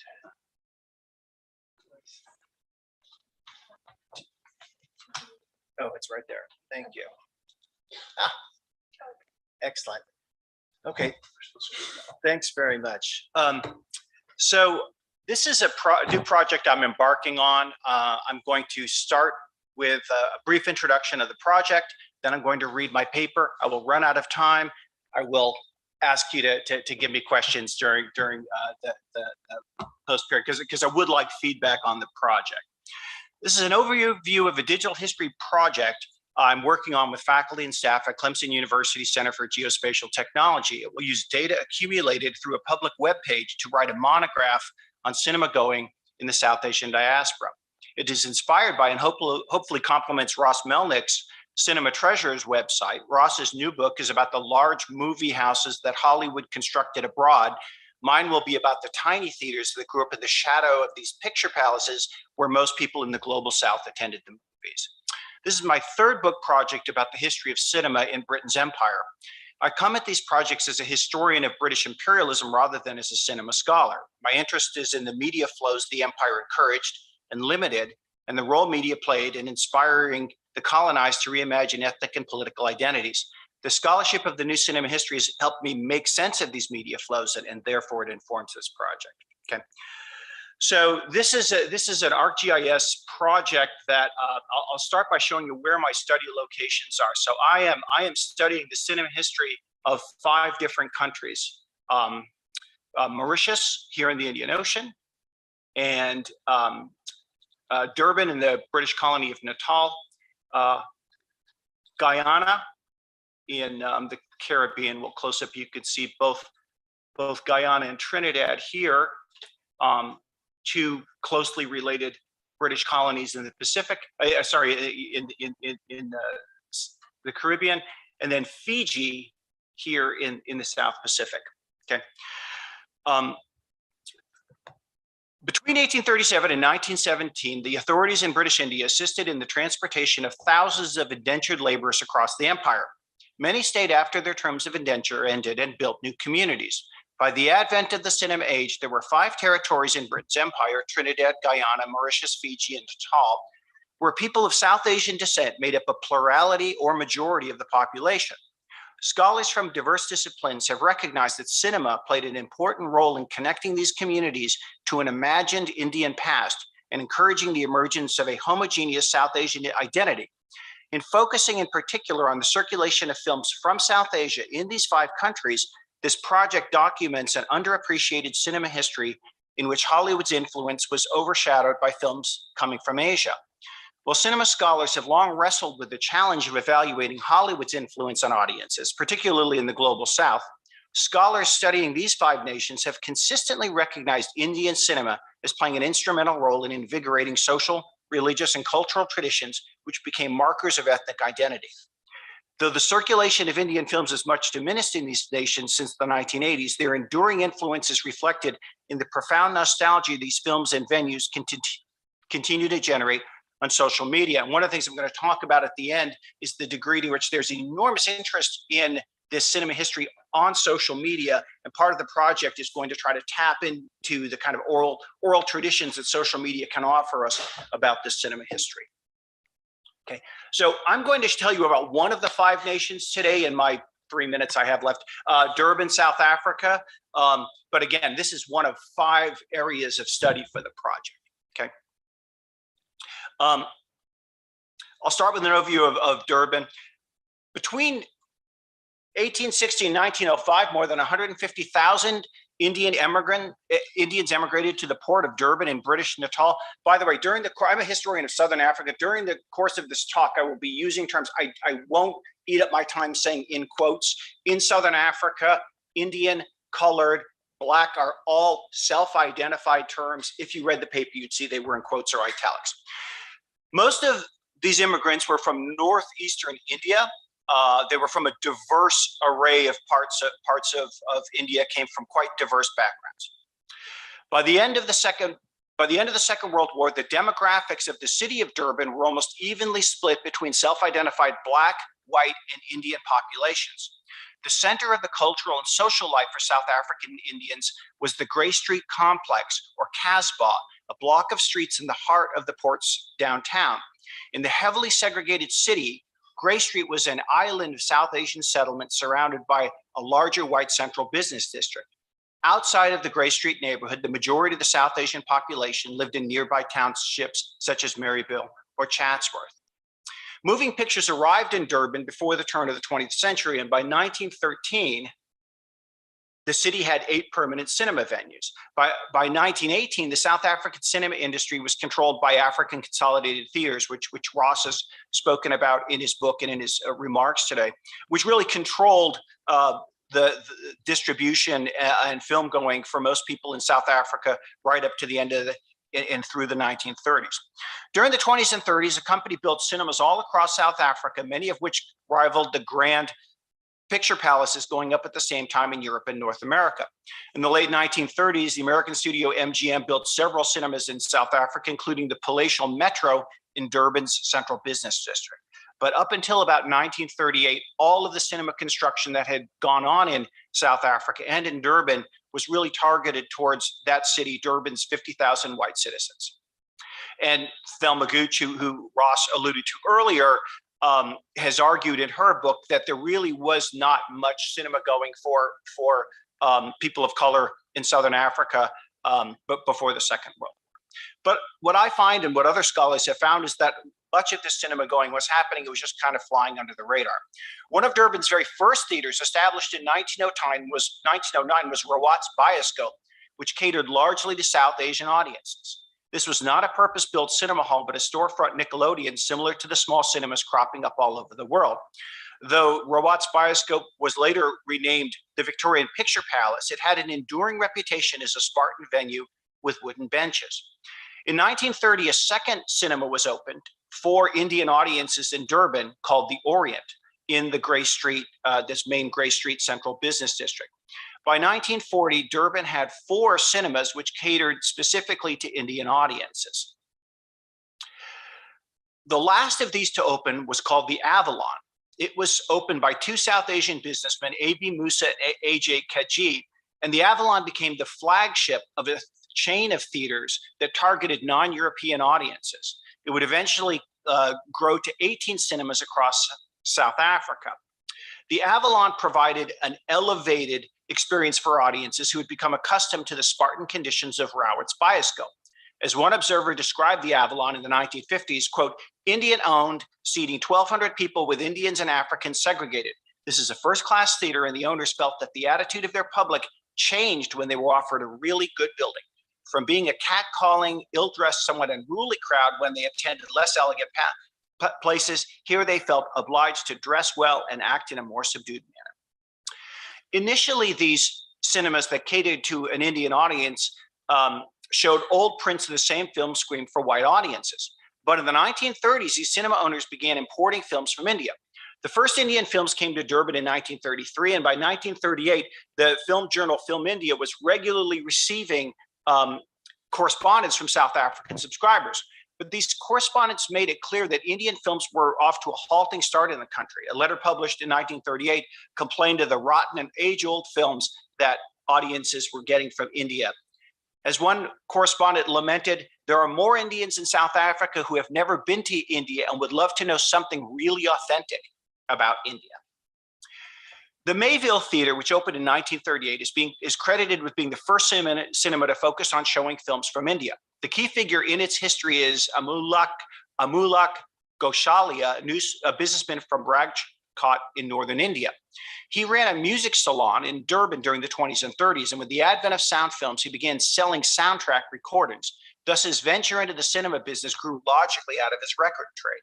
He began importing films in 1933, and by 1942 was advertising his cinema as, quote, the only all-India picture house in South Africa, whose policy was to exhibit Indian pictures that will, in all caps, bring India to the Indian people of this country. As a historian has observed that thanks in large part to this entrepreneur's efforts, cinema became, quote, the most popular form of entertainment from the 1940s for Durban's South Asian community. I'm going to skip ahead and just talk a little bit about some of these cinemas and this is a map of the cinemas I've geolocated in Durban thus far. And when the project is completed, the idea is you will be able to click on any of these links and find out what year the cinema opened, its capacity, maybe some images of the building, and also there'll be a sliding scale to show you as the cinemas in time. You can start at 1930 and go to 1950 and watch them populate and watch them disappear. The goal is to allow the public to contribute to the page, and I'll talk a little bit more about this in a minute. But this is a map of this is the map I've constructed of the almost 100 cinemas I've geolocated thus far in the Durban area. The majority of which, and you can see if you see this here in central Durban, this is the Gray Street area, which was this cluster here is the Gray Street area with a majority of cinemas, not just for people of South Asian heritage, but for the entirety of the city. We're all located in this same area. And this is a slider that kind of shows you modern Durban, and you don't want that to happen during your presentation, especially when it is entirely reliant on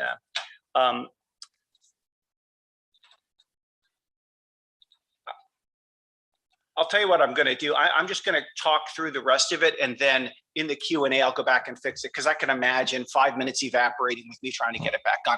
Trust me, the rest of it's cool. So during the 1950s, a series of several different families in Durban established large picture palaces in the city for Indian audiences. I just have to read you the names, and I've got links and pictures on the webpage of all of these: the Shah Jahan, Scheherazade, Natraj, Naz, Lakshmi, Ajanta, and Rani, which explicitly reference the South Asian heritage of the audiences. Okay,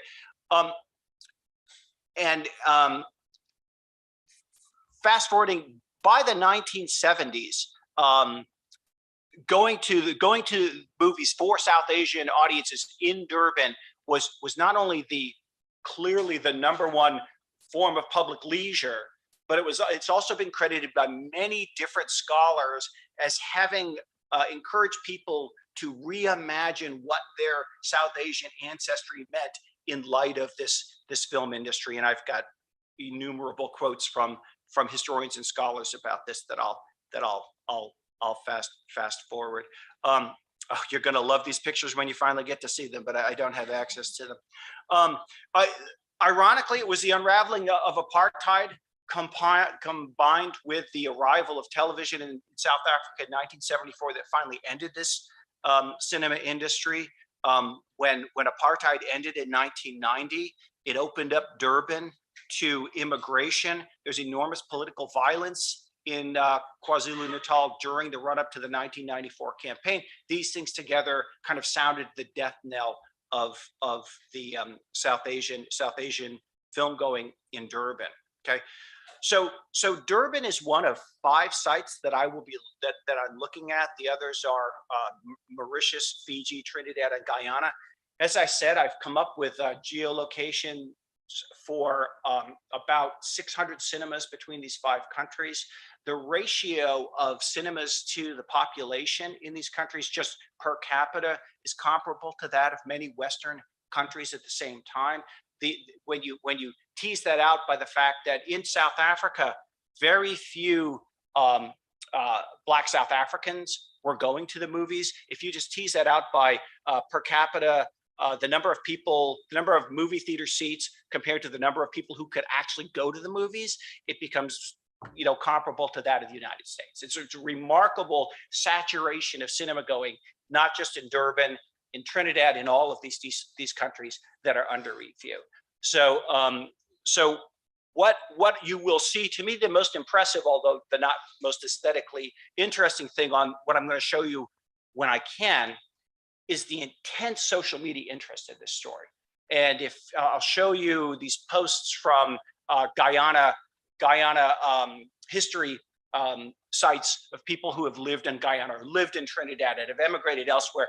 There'll be 1,000 engagements with a post about one cinema that showed Indian. I mean, so there's an intense interest in this movie going history from people who experienced it in the 60s and the 70s and 80s. When the website is completed, and this is not encouraging, but when the people who I have got doing the website for me, when it's finished, these end users will be able to make contributions to the site that then can be archived, saved, and will provide, ideally, the foundation for this monograph I'm working on. So I'll stop there and try to get this working, and we can have it.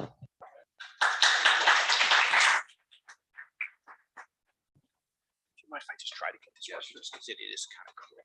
So I feel a bit bad about rushing all of you, but the good thing about it is that we do have some time now for discussion. So I'd like to invite you, please, to sit here if you'd like. And, I hope our speaker in California is also still there.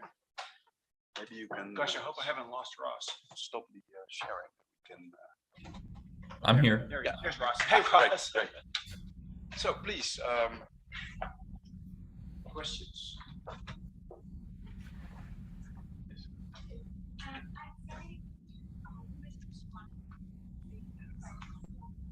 Is it? Can you hear? Can you hear the audience from here?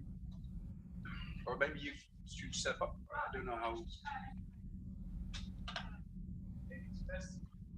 I can also, yeah, of course, yeah.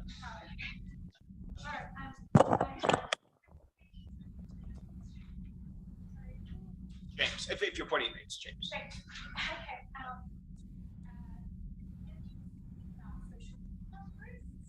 I wonder how you as a historian through social media. I know that it happens a lot, for example, in Egypt, and there's a sort of resistance by publishers, for example, using these images posts, if you want to put it in your article and publish it, there's absolutely not, because stuff, et cetera, et cetera. How do you? So it's. Would you mind? No. So the extremely good and tough question is, how do you deal with social media as a historian, especially something like a monograph, which I'm working on. I'm still in the process of teasing these things out. I have been active in some of these, I've gotten involved in some of these Facebook groups and introduced myself and told people what I'm doing. So just as kind of practically, I've been able to get a lot of images that I've been able to get permission to use. So that's a kind of basic thing. So if nothing else comes out of this, a lot of information has come in through social media that I've been able to cross-check otherwise. One of the huge challenges for this project is geolocating all of these different cinemas, because in a place like Trinidad, colonial Trinidad had no street addresses. So creating a map is a real challenge. So one thing that's been very helpful is just getting feedback from people about, I'm avoiding the hard part of your question. As far as what to do with people's testimonials as oral histories, the best work in the field that I'm working in right now of doing this kind of colonial history is, I think, done by Laura Fair, my colleague, who's written a fascinating book about Zanzibar. And I imagine this. I imagine this project is kind of following in her footsteps and trying to get these stories. But it's a huge difference between doing an oral history, sitting down with someone, doing an interview, and taking what comes off of social media. So I don't have a good answer. I know how I'm going to use some of the material. Some of it is going to be like other stuff on social media that I don't know that a publisher will, or an editor maybe will will find much value in it. It's a thorny issue that I'm working through, I guess is what I would say. Daniela. Thank you very much. I have a question both for Morgan and James, and obviously about how Tamil and Indian audiences wanted to see sort of themselves in films. But have you got a sense of what other types would grow beyond the Italian and the other sort of what level you have? Have you got an idea? Will you go for it? Yes, of course. So it was a main Can you repeat the question? Are you still live videos? Can you hear the speakers, Ross? No. So can we switch on the microphones?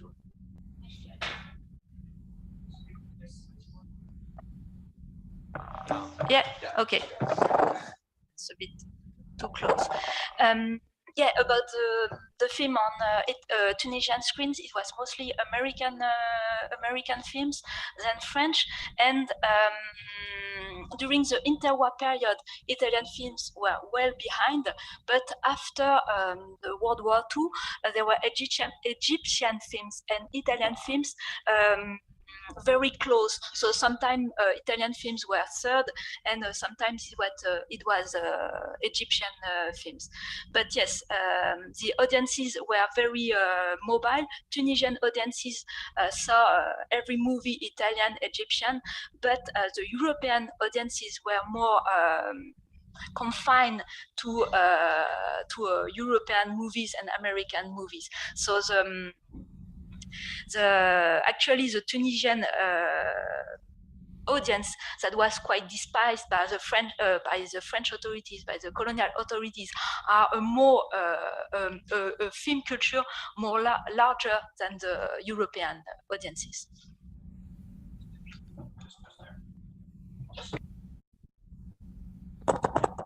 And I will say for these 5 countries, the trend I found thus far is that South Asian audiences, there were none, and that there was a conscious effort to bring them into. Ross talked about in the 1930s, for example, in South Africa, there's this building boom. Same thing happens in the Caribbean, and then there's a question of, well, how do we expand the audience? And so one of the ways to expand it is to get South Asian populations that are, and so initially what you have is South Asian films to draw people into the theaters, but then by the 1960s, in answer to your question, what's being shown in Durban or in Trinidad are a lot of the same kind of westerns and action films, Hollywood films, with an emphasis on action and western films.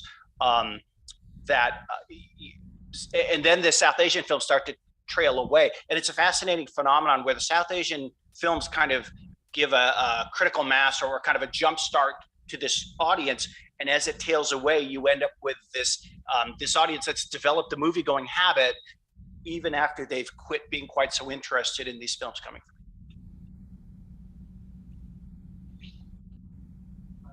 I guess this question really goes to anyone, but I guess, I mean, you speak to sort of the like local reception films once they're distributed, among.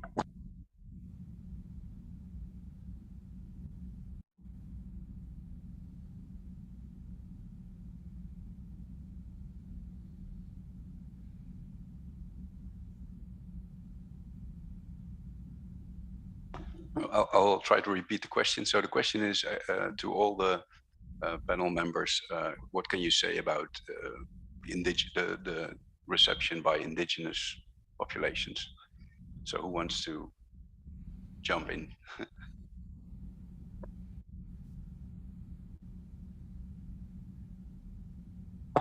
Okay, thank you.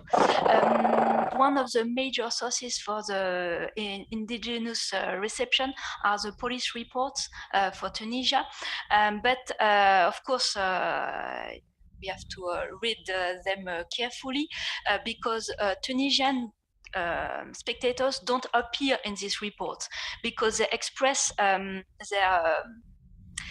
their opinion in a positive way. They didn't boo, they didn't shoot, they clap.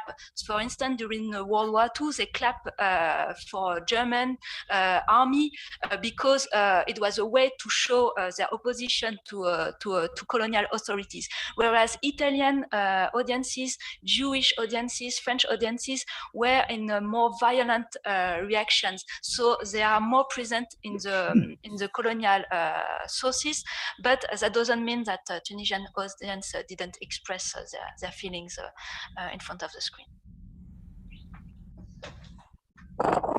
Also looking at Southeast Asia and Philippine audiences, I can say that let's say the Russia-Japanese War, like in 1904, 1905, there are reports both from Philippines and also from Singapore, like how the Japanese were applauded when they beat, because they felt like this sense of Pan-Asianness. Then there's also a lot of comments on the reception of Filipino films, rather than, but not so much looking at not so much commentary on reception of like European and American films beyond the war films. What I have found so far.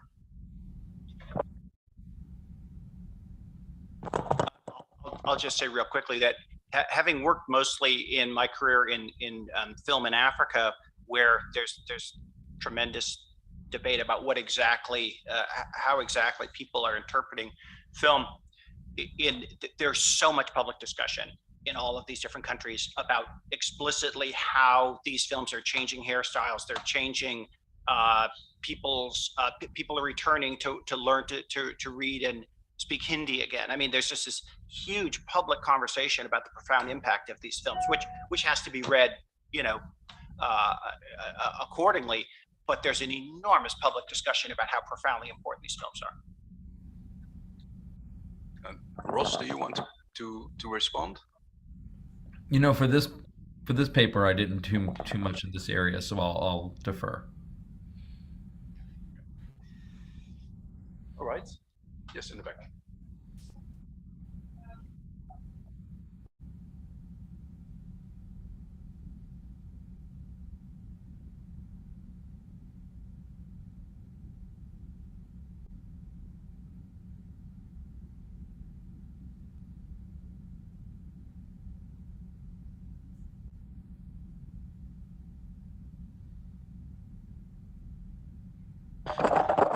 There was a question on the randomness of like the delays, and also like, was there someone from the Filipino side that might hinder these films from coming in or from delaying them? So there was a censorship board that was developed around 1910. And gradually got more power, but very few, like it didn't really hinder the process. Like the films weren't really screened in advance, and if they were usually screened like the day before it was supposed to premiere, or the people in charge of the censorship went to the first screening, and then if it was problematic, then it abruptly was censored, and a new version came out a few days later. So what I have found, there was no one on the other side that delayed the films. Can I just briefly follow up on that question? Because I was wondering, do you take into account the delays within the American market? Because I think within the US, there can also be quite big gaps between the original release and so I was just wondering if you have any idea about how that factors in. Yeah, that definitely could be a factor as well. So that it's the same copies that are screened throughout the U.S. later on come there, and that they stay in the American market longer. That is a possibility. Whereas, so I'm not sure like how prioritized the Asian market was. Like Universal Film, for instance, they sent copies there immediately rather than wait for a secondhand copy to go there. So I'm not sure if that principle changed in the 1920s or not, but that's a plausible explanation. I think if I can just say one thing about it too, I don't know if you can hear me, but when you're looking at a print of a Metro-Goldwyn film being screened at the Ideal in Manila, you're also talking about print quality, because what's also happening is that the Ideal is getting that film before other cinemas in the Philippines, which means it's not just about when you get it, it's the quality of the print itself. And so one of the reasons why these kind of key cinemas are so important to go to in their quote unquote first run in Manila or anywhere else around the world is that you're getting to see the film before it's scratched, before it's beat up, before it gets 1,000 perforations through it. So it's not just the time, it's also the quality. And the quality has to do somewhat in terms of who gets the print first and where it's coming from. And I think you alluded to the idea that it was coming through Australia, and that gives you a certain other sense of the circulation. Because, there was that wonderful documentary about Dawson City, and it really just gives you the sense of the travel of these prints and kind of the accumulation of dirt, dust, and damage. And then it's not just about the timeline, it's also about, again, the kind of the decay and wear that they receive.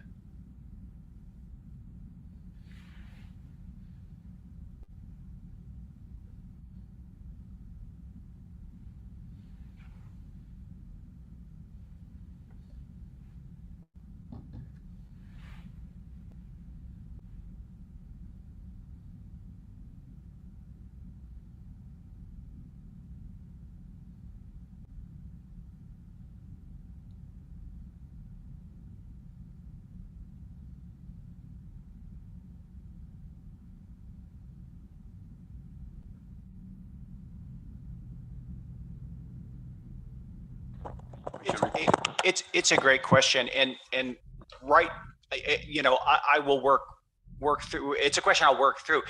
So the beginning of the project is really where I'm at now, and that's just accumulating the data, and then do that kind of analysis later.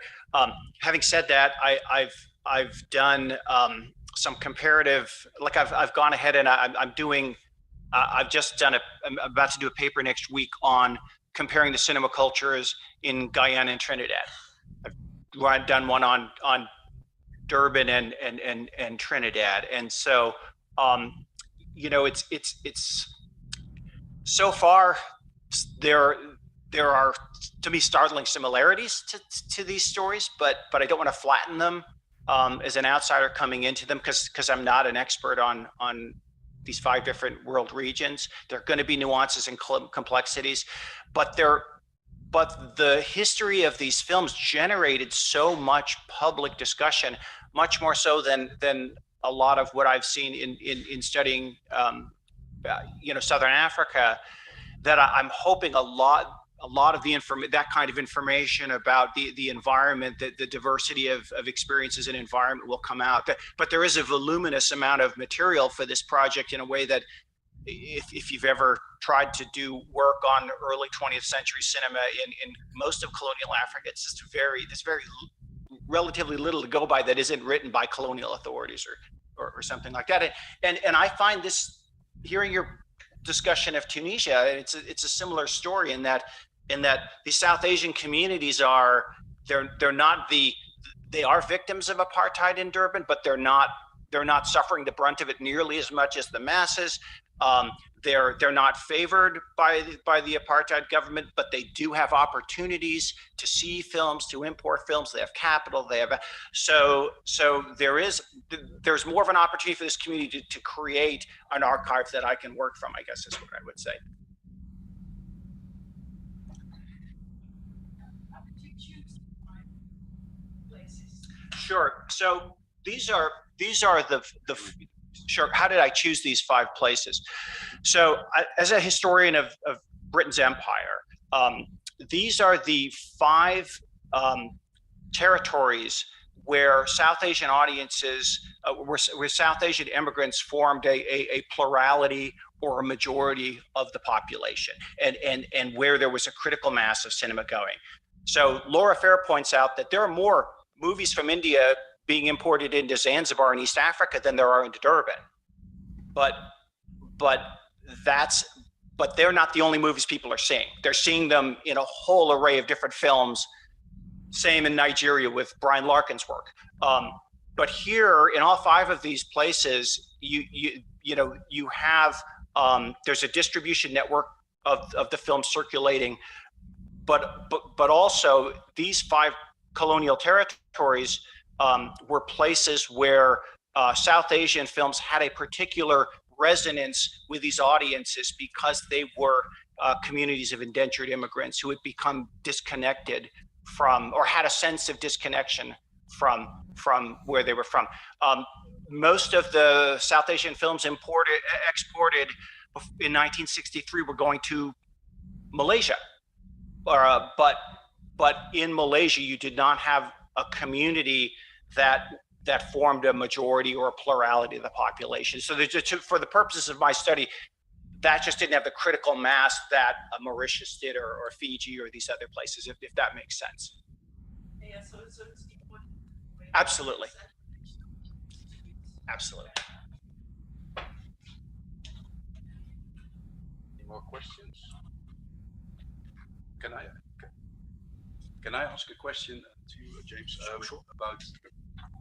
About the, I was just wondering about, because it's Dutch Guyana, bordering to, I know that distribution also went via Trinidad. So I was just wondering about connections to other non-British. So there is, I mean, as you rightly point out, yeah, there's a market for South Asian films, but the market, but the opportunity to see films in Dutch Guyana is not nearly as great as it is in Guyana or Trinidad. And Trinidad, there's as Ross writes about in his book, in Trinidad there's a chain that emanates from Trinidad throughout the British West Indies. Dutch Guyana is not really part of that. They're building these picture palaces in Port of Spain. They're building them in Barbados. They're even building cinemas in Guyana. They're not building them in what becomes Suriname. So the films will be distributed across the border, but the infrastructure I don't think is there. I mean, the number of, I realize if you go home and tell someone you went to a paper about movies in Guyana, they'll be a little surprised. But Guyana had one of the highest per capita, movie going in the 1960s. It's a stunning story because, so I just don't think the saturation was there, although the films were definitely making it across the border.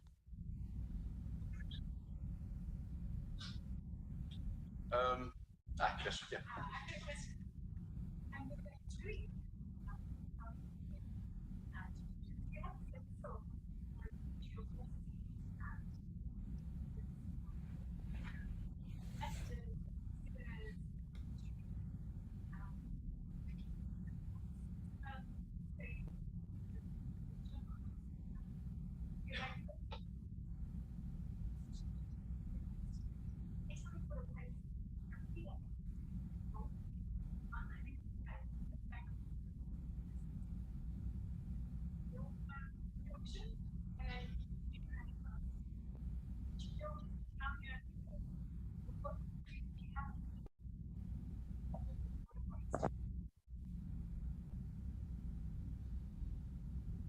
So the question was whether the involvement of Italian involvement is broader across North Africa.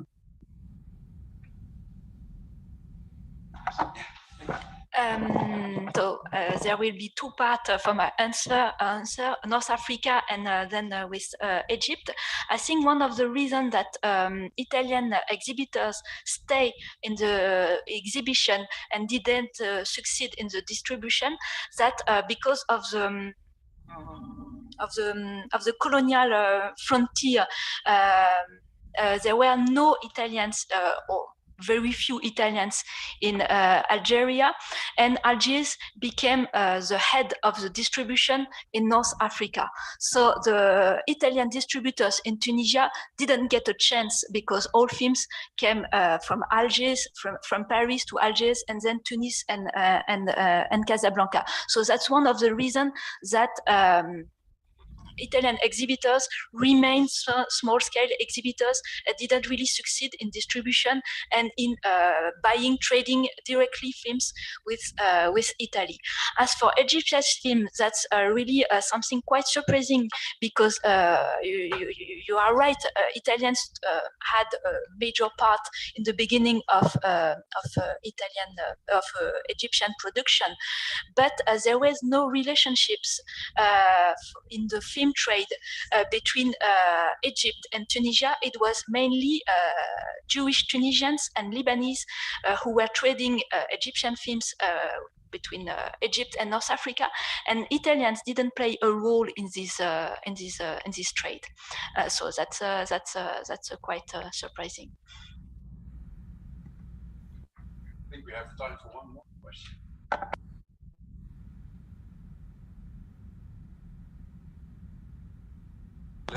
So I won't make anyone sit through the demonstration. I will say though, I'm going to scroll down to the end of the presentation, and this project. The map is very slowly filling in here. All of these are located on a map that is, there we go.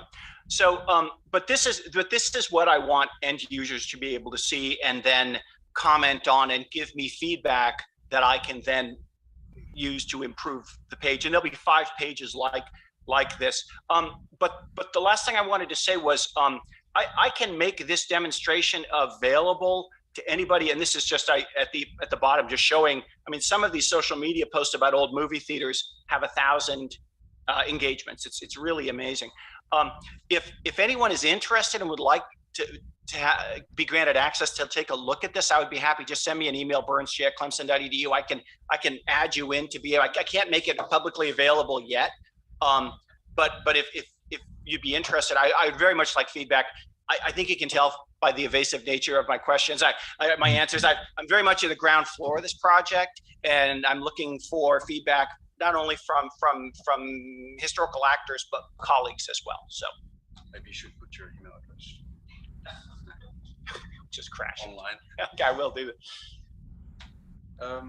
Yes. So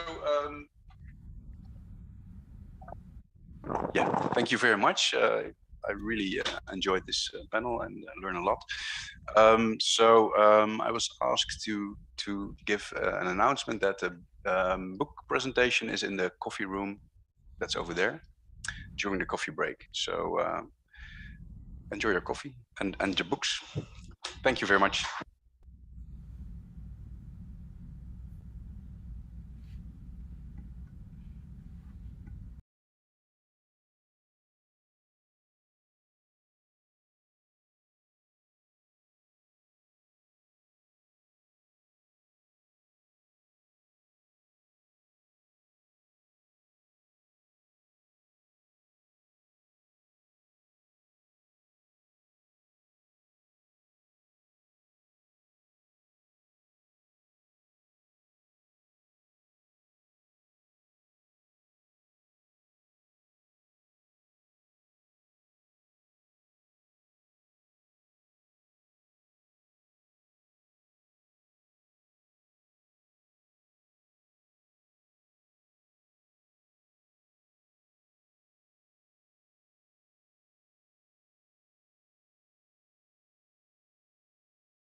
Okay.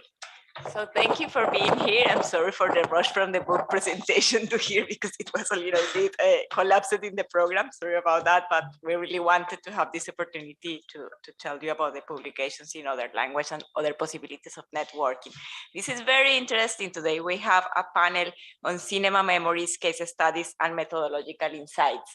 And I say that this is very interesting because it's crossing also different cultures and different researchers.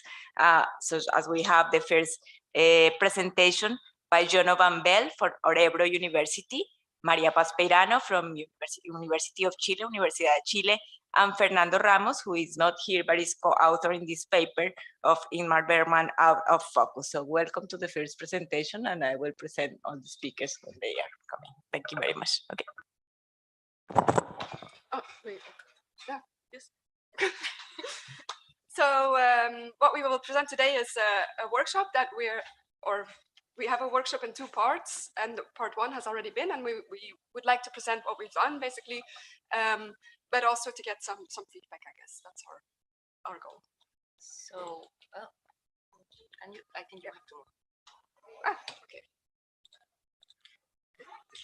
Okay, there. Sorry for this. This is very going to be very little self-referential.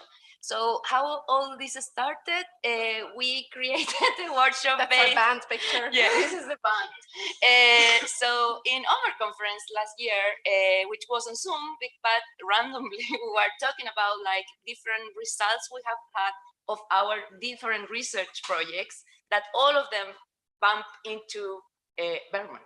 So there was something about like Fernando was talking about film culture in Spain under Franco, and in comparison with Germany, with East Germany, and Ingrid Bergman was an important presence for cinephile there.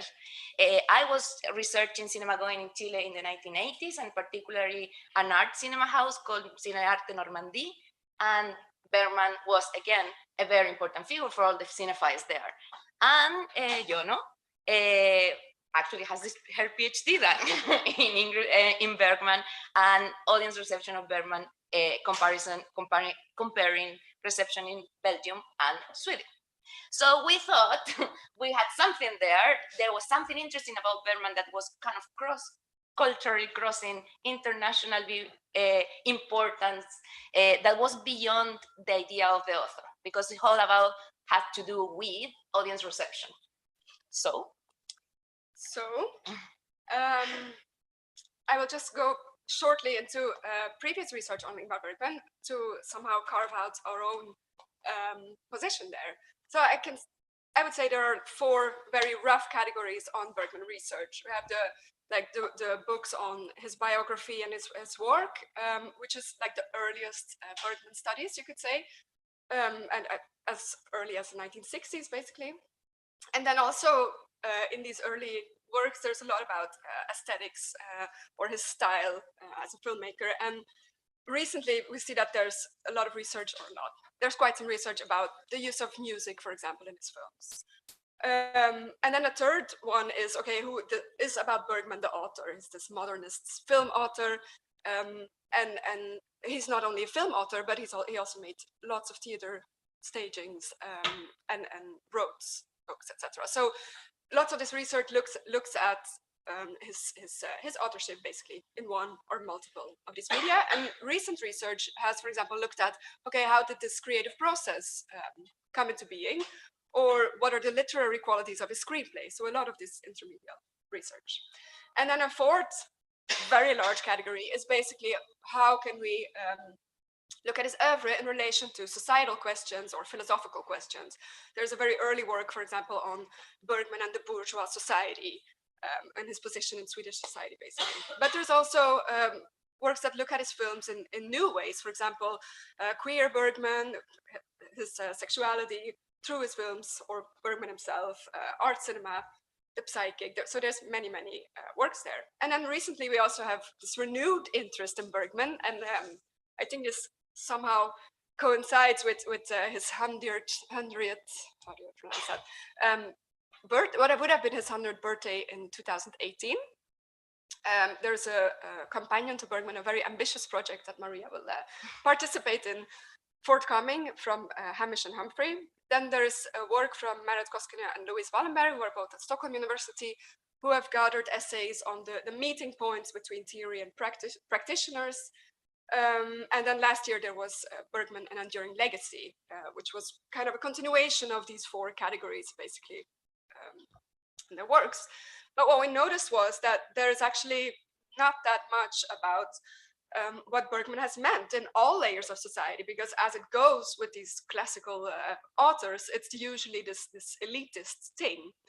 But that's of course only part of the truth.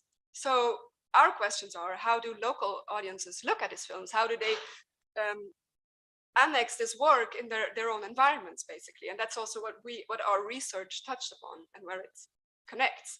And of course, how does this differ historically, globally, different settings? And there's one audience study that's kind of like a precursor to our work, which is a Swedish author who published an audience study in '96 called Måndagar med Bergman, which, so she conducted audience research at a cinema that was showing Bergman's films in the 90s, but there wasn't any. So that's more like, okay, what's Bergman's meaning in the 90s? But there's nothing from before up until our studies. So we focus on the reception and context rather than the film and the author.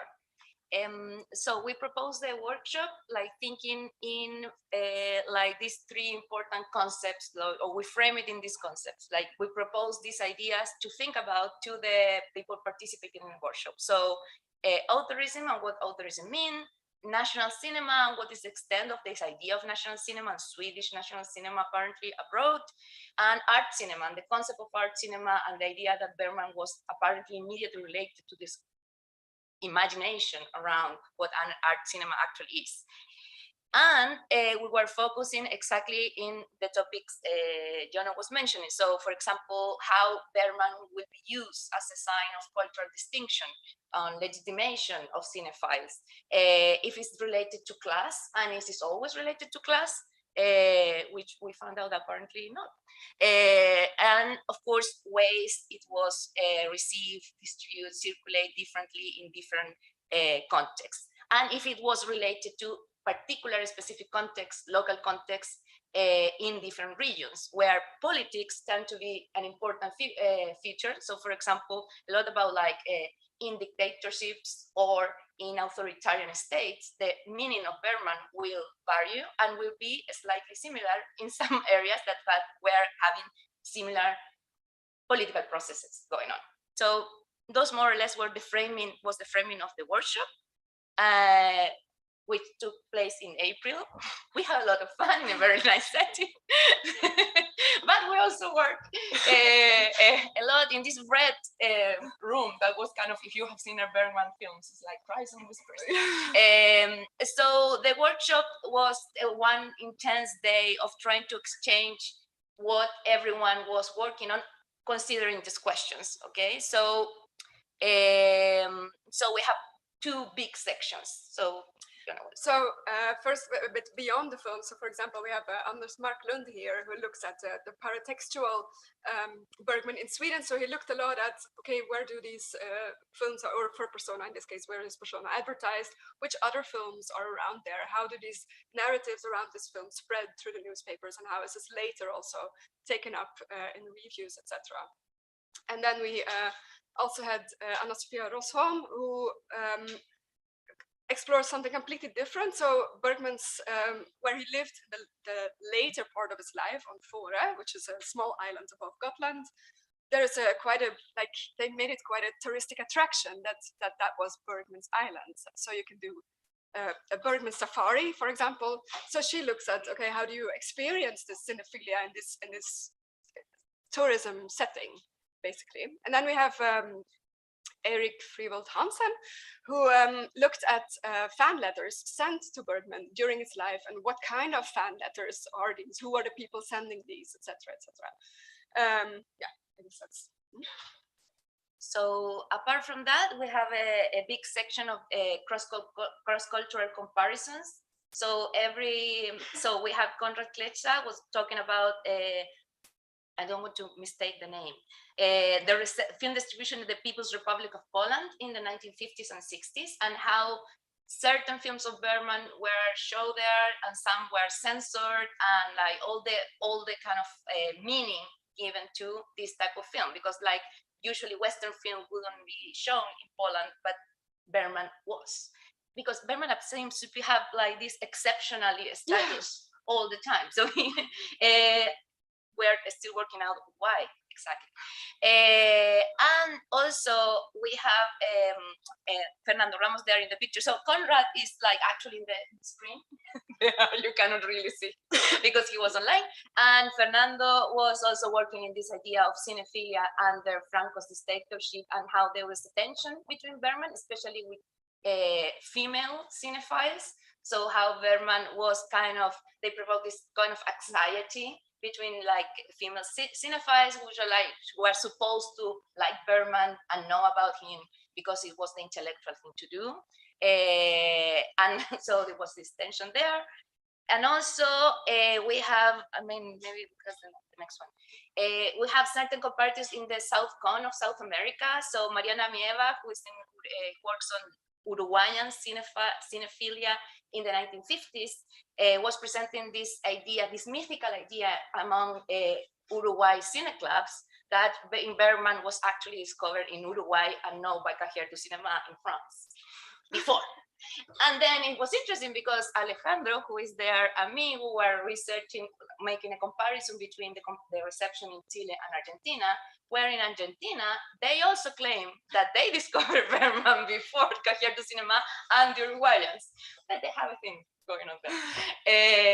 And also was very important to local cinephilia, and like in the case of Argentina, to, you know, the link with psychoanalysis and reflection, whereas in Chile doesn't claim, cinephiles in Chile don't claim anything, but they have this kind of very religious attachment to Bergman. So that's why they were asking questions like, you know, if you see this magazine here, it says Ingrid Bergman, dragon, demon or saint, where like usually local cinephiles, he's a saint. So there is all this kind of religious take on Bergman. So after we had all these conversations during the workshop, I think so. After we had all this conversation during the workshop, what happened is like we start like kind of opening up, well, answering some questions, but also opening up new questions. That's why we're presenting so much questions in this paper today, because it turns out like things we think we knew about Bergman and its circulation were a bit challenged by other papers, that especially the people from the Scandinavian region like didn't know certain things that like they about international reception. So for example, one of the things that we developed through the conversation was that like in Sweden, Bergman, the people that like Bergman didn't understand why Bergman was considered such a modern figure, while he's talking so much about religion, which seems to be a non-modern topic. And then for us, the South Americans, for example, was like the most obvious thing in the world, because in Latin America, modernity and religion are not different realms. It's not a contradiction. Like so the way culture works in different contexts allow for Bergman to be one thing or the other, and to interpret films on one form or the other also. So for example, again, under dictatorships, like certain films that wouldn't be very canonical films would become important, like the Serpent's Eggs, for example. Like, so it's super important, and under dictatorship, they will come to have this kind of hidden secrets and reflections that wouldn't appear in other contexts. So all of that allow us to think methodologically afterwards in certain kind of insights. No, so first of all, that the importance of having these comparative approaches, like, and the challenge of having comparative approaches beyond the individual work or the individual research of each one of us. So how to do actual interdisciplinary and transnational, or build internationally and transnational perspectives, trying to do something that is not based on only individual research. So in the conversation we had, films and filmmakers, in this case Bergman, become like a part of a common language that we could all use to understand better global processes, or what that we think we do.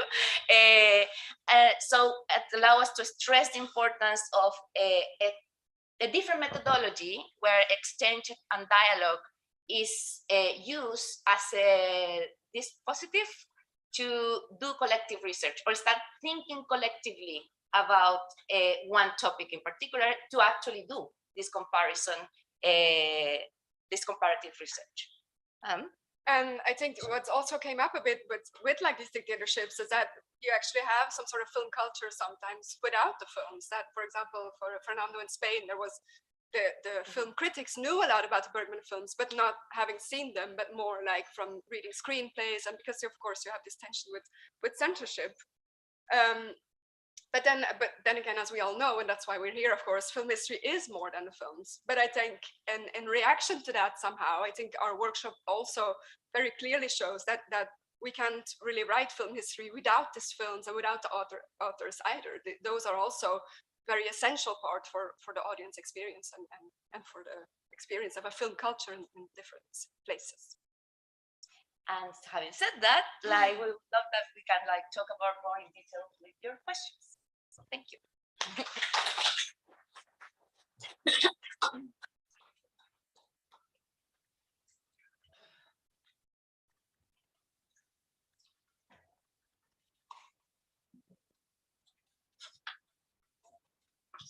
Okay, our next speaker is online, is Silvia Di Ventulo from Oxford Brookes University, and she will present a paper called Remember Gone with the Wind, a comparative reception study across Italy and the UK in the post-war period. So Silvia, welcome. Hello everyone, can you hear me? Yes, perfect. Okay, can I share my screen? Yes.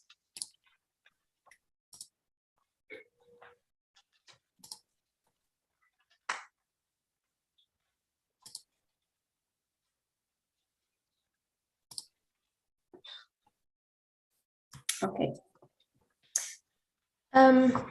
Okay, so good morning, everyone. In the last few decades, media scholarship has seen a shift towards transnational approaches.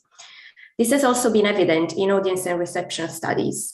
At the same time, recent academic debates within new cinema history have highlighted the need to move towards a more film-centric analysis of the cinema-going experience on the one hand, and to engage further in comparative cross-border research on the other. This paper seeks to address questions relevant to these two scholarly trends by carrying out a comparative analysis of the reception of Gone with the Wind in Italy and in the UK in the post-World War II period. I will examine the oral history collected in two separate but methodologically similar projects. The first one is the Italian Cinema Audiences Project, which provides the first study of cinema audiences in Italy in the 1950s.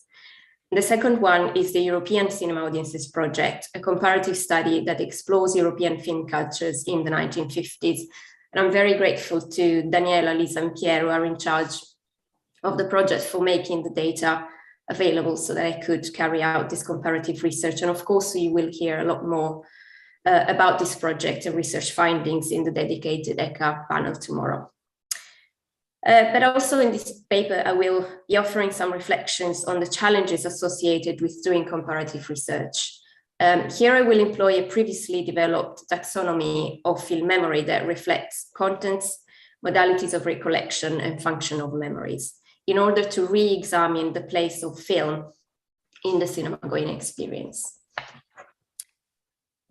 A number of scholars within new cinema history have pointed out the scarcity of comparative cross-national analysis and the need for a more systematic approach. The challenges inherent in doing comparative analysis of oral histories of cinema-going experiences have been discussed by Ercole and colleagues in a recent article where the authors listed the following, and I quote, "The difficulty of analyzing different film cultures cross-nationally, the complexity of standardizing data, and the lack of analytical frames that could be used to explain patterns and differences revealed during the analysis, end of quote. Within the broader framework of cultural history, memory study scholars have emphasized the need to look beyond the concept of national memory. For example, Astrid Earle has pointed out the, and I quote, relevance that formations beyond the nation state have for cultural remembering, end of quote. And film consumption can indeed be regarded as a transnational formation. A notable study in terms of reception of cult films is Barker and colleagues' book, Alien Audiences, Remembering and Evaluating a Classic Movie. Here, the authors use the concept of the devout audience to identify those viewers who consider the film in question a masterpiece and have watched it multiple times. This is arguably the type of viewer that offers the richest type of film memories, according to the taxonomy I've elaborated with Daniela. They also highlight the tensions between collective and individual reception, as well as recollection of films. So while recognizing the critical significance of the concepts of generation and media generation, especially for people who lived through challenging times like the war, they warn us against treating all experiences as the same just because people are part of the same generation. At the same time, in relation to remembering, they stress the importance of what David Pillemer has called personal event memory, which has to do with specific events that have a particular personal significance for the individual. So this conceptual framework helps us understand why some films are remembered so vividly by some of us, while for others who might have watched the film under apparently similar circumstances, the same film has fallen into oblivion. In relation to Gone with the Wind, we need to mention Helen Taylor's book titled Scarlet's Women, Go with the Wind and its Female Fans, which looks at both the book and the film's reception by female fans in the UK mainly, but also in the US. Elsewhere, Taylor has discussed the everlasting popularity of Gone with the Wind in the British context, noting the continued screening of the film on the BBC every Christmas Day, which is something that happens on Italian TV too. She claims that Gone with the Wind has a special place in British culture, also because, and I quote, 3 of the 4 lead characters in the film were played by British actors, end of quote. Now, this is something that could arguably influence the different reception of the film in the British and Italian context, respectively. As far as I'm aware, there is no previous literature on the reception of Gone with the Wind in Italy.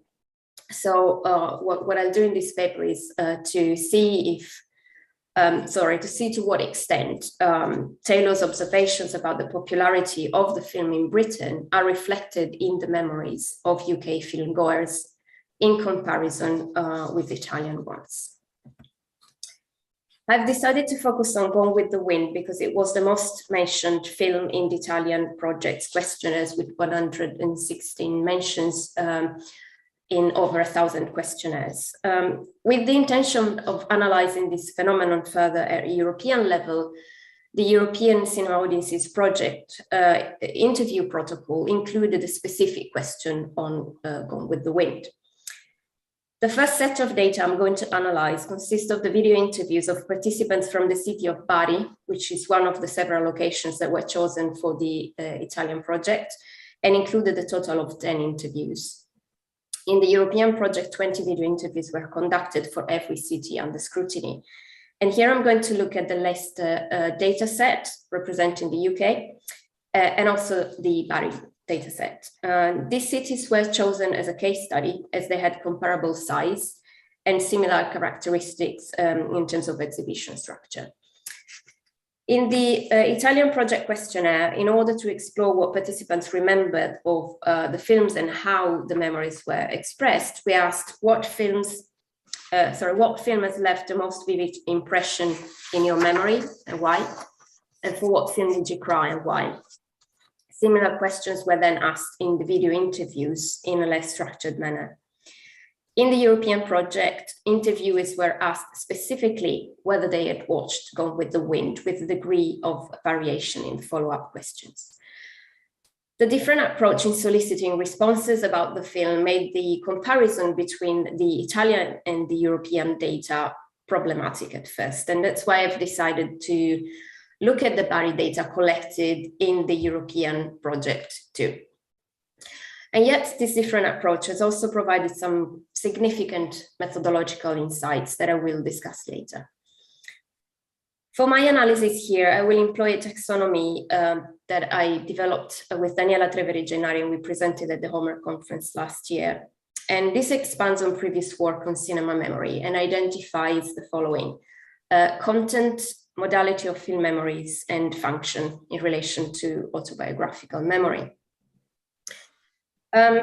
So the category of film content is about what people remember about film and includes the following sub-themes that you can see on the slide.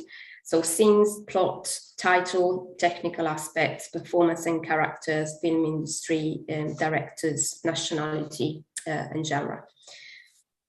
The category of modalities is about how people narrate their memories and includes the following sub-themes that you can see here on the slide: body language, gender and class talk, meta-interview, discourse, type of language, verbal delivery. And finally, the category of function is broadly informed by theories stressing the communicative and social aspect of individual remembering. Inspired by Radstone's work on cinema memory, this category looks at the intersection between personal recollection and collective or cultural memory, and sees individual film memories as a point of entry into wider manifestations of culture and collective dimensions. Drawing from Fibush and colleagues' notion of autobiographical narration as an identity creation process, we argue that the function of a narrated film memory is always autobiographical, in that the person recalling or narrating is making sense of their own self, both past and present, by expressing the significance or meanings of their engagement with and reception of the film. Out of the 10 video interviews from Bari in the Italian project, only 3 participants talk about Gone with the Wind, and all of them are women. This is in line with the trend at national level, whereby it is women who remember the film the most. And the strong gender-based response to the film is not surprising. Also in light of the findings presented in Helen Taylor's book on Gone with the Wind, where she claims that the book and the film are, and I quote, most cherished by women, end of quote, even if they appeal to both men and women. So I'm going to use the taxonomy that I've just introduced to analyze these video interviews. In relation to modality, all interviewees talk about the film in the past tense, thus signaling a sense of detachment from the past film viewing experience. Also, they use the plural form to indicate collective viewing, which is something that reveals the social dimension of the cinematic experience.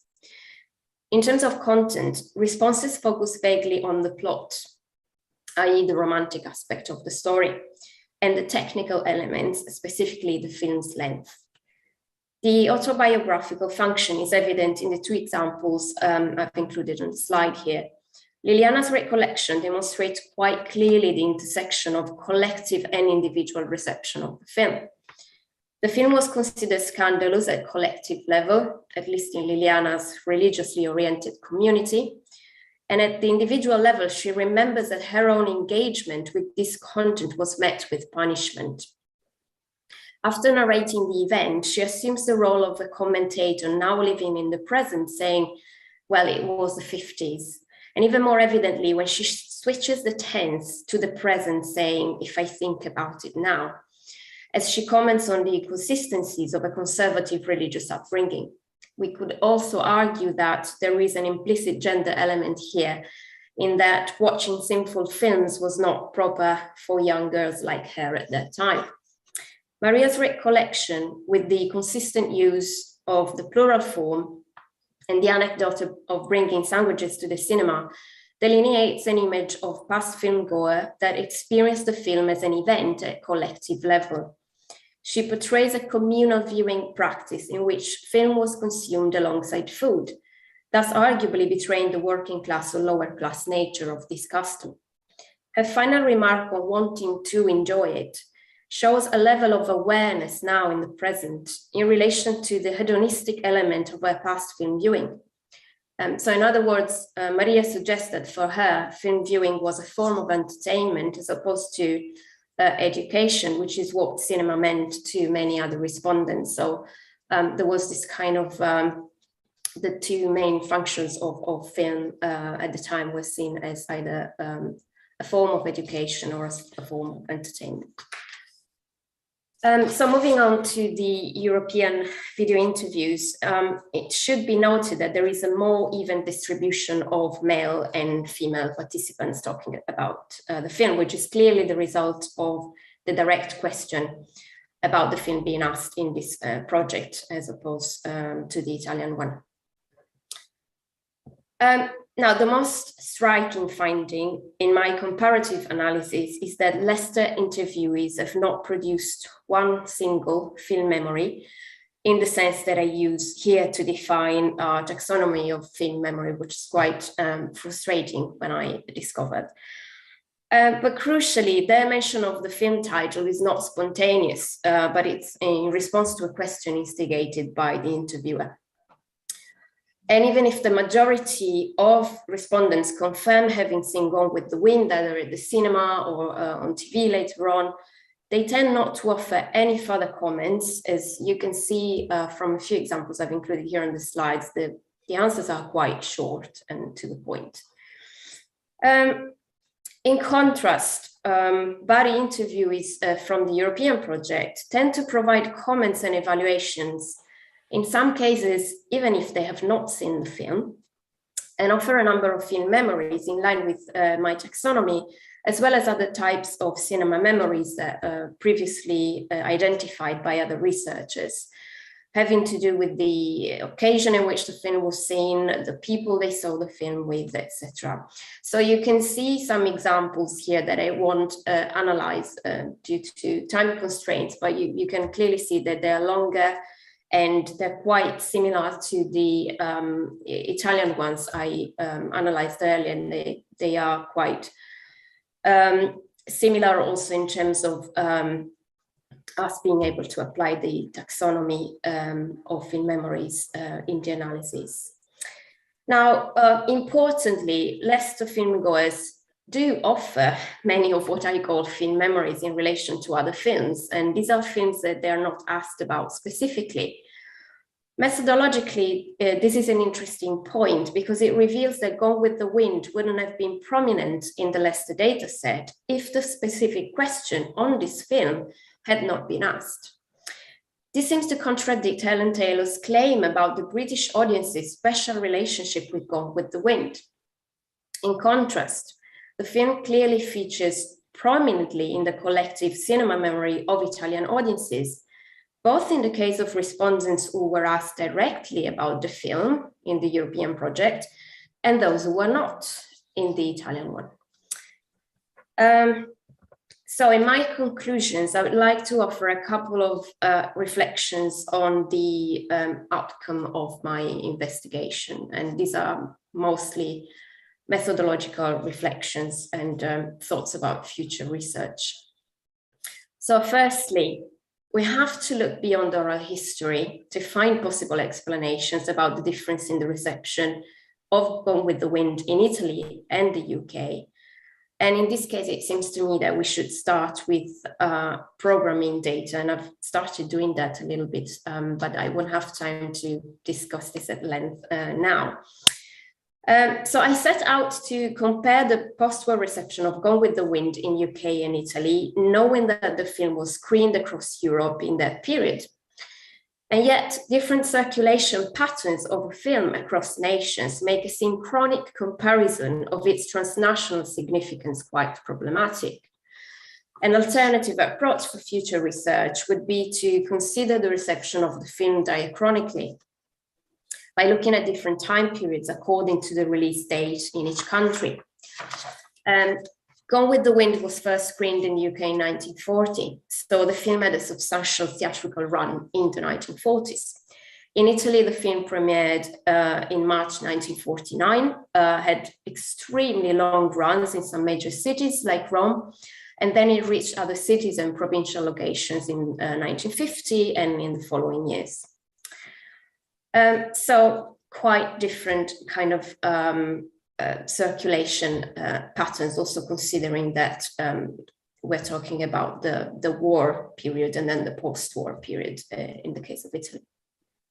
The second point I would like to make is to stress the challenge of capturing what here I have called film memory, while also trying to gauge the significance of the film within the broader cinema-going experience. On the one hand, if we want to investigate in a rich and meaningful way the place of film in cinema memory, we need those oral histories provided by film fans. The passion, enthusiasm, and autobiographical significance in this type of accounts provide insights into why some films have the undeniable status of cult or classic and other films don't. On the other hand, if we want to gauge the significance of a film both nationally and transnationally within the broader picture of the cinematic experience at any given time, it seems to me that we'd better not ask participants a specific question on the film, and we shouldn't only consider a self-selected sample of devout audiences, to use Barker and Collins's term. In this way, we will see to what extent the film lingers in both individual and collective memory. So perhaps comparative research requires a higher ability to compromise, as well as a willingness to employ more malleable analytical frameworks. And I look forward to suggestions and possible solutions to this dilemma from the audience. Thank you.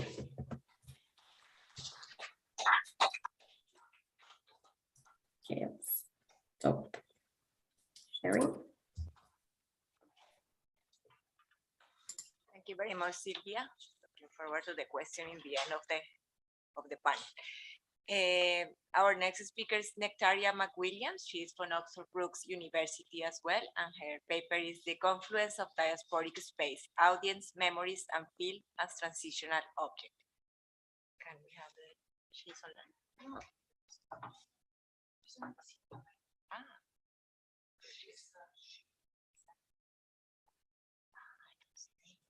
Okay. Okay. So sorry, she's not here. So okay, we have more time then for question. I didn't see her email. Sorry, I didn't have time to relate this morning. So our next speaker is finally here. It's Dalila Misero. So Dalila, please come. Dalila is also doctoral student at Oxford Brookes University, and she is going to present the paper Feminist Cinema Memory, Methodological Insights from a Study on Migrant Women Cinema Going.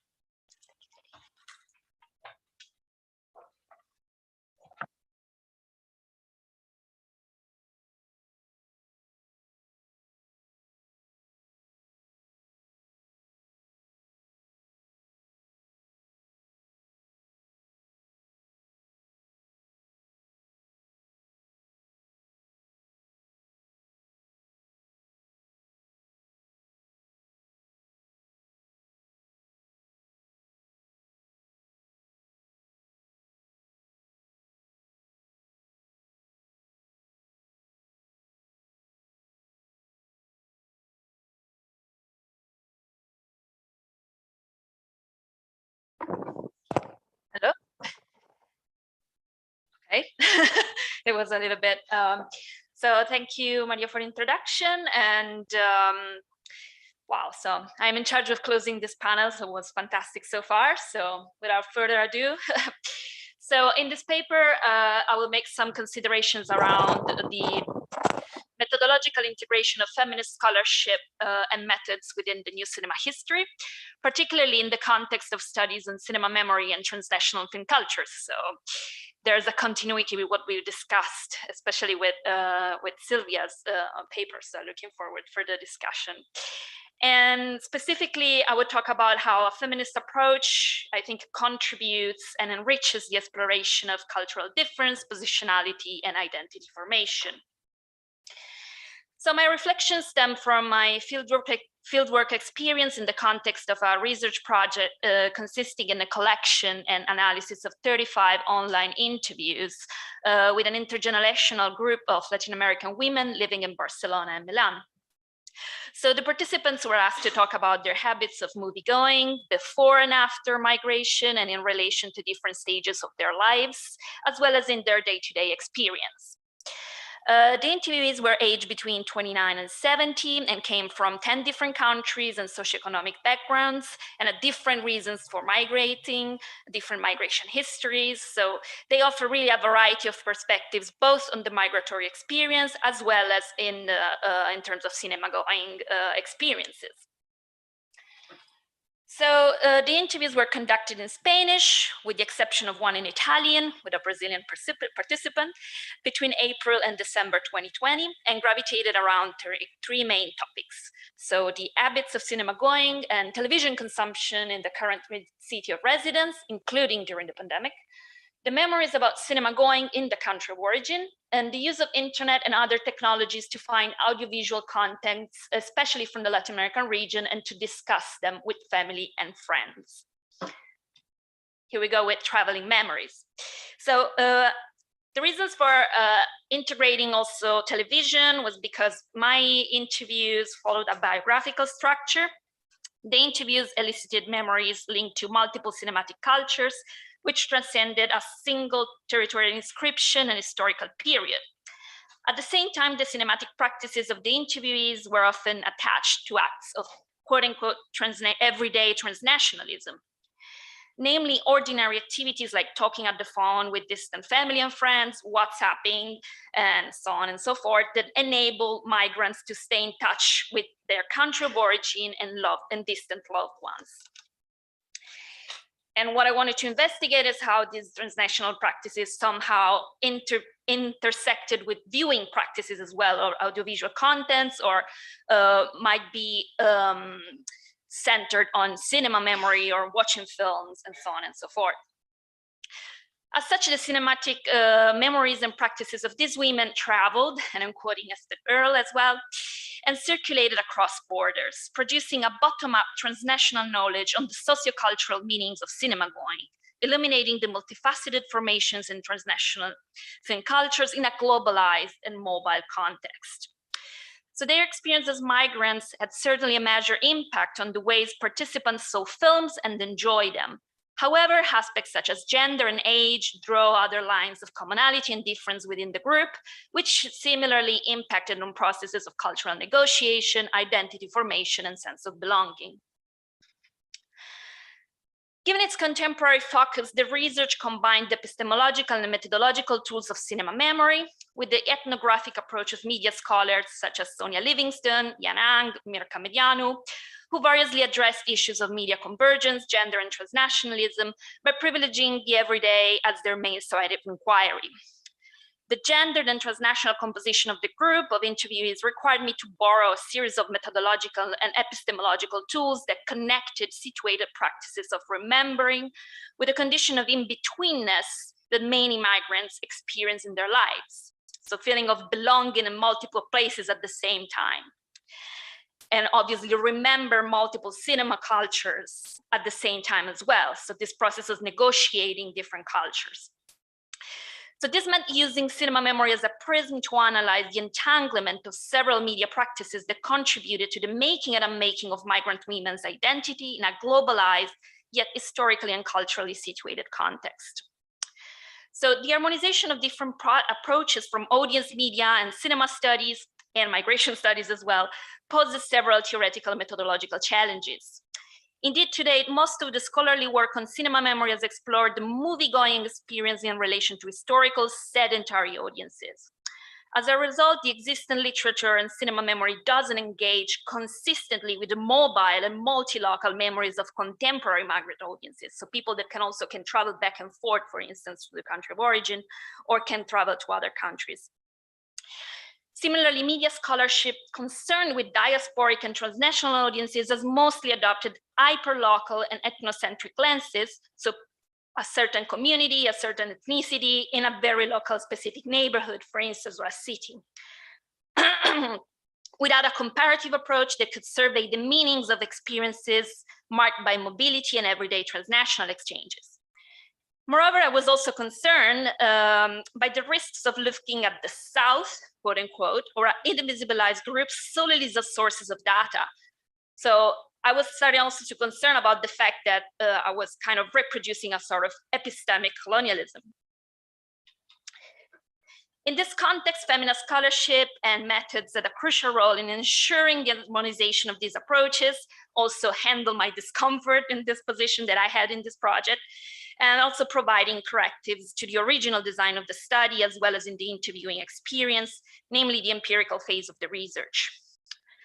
So my emphasis on the empirical aims to address some methodological debates within the field of new cinema history, particularly in relation to its supposed preference for large-scale, measurable data sets that inevitably reflect the history and practices of hyper-public and hegemonic film cultures.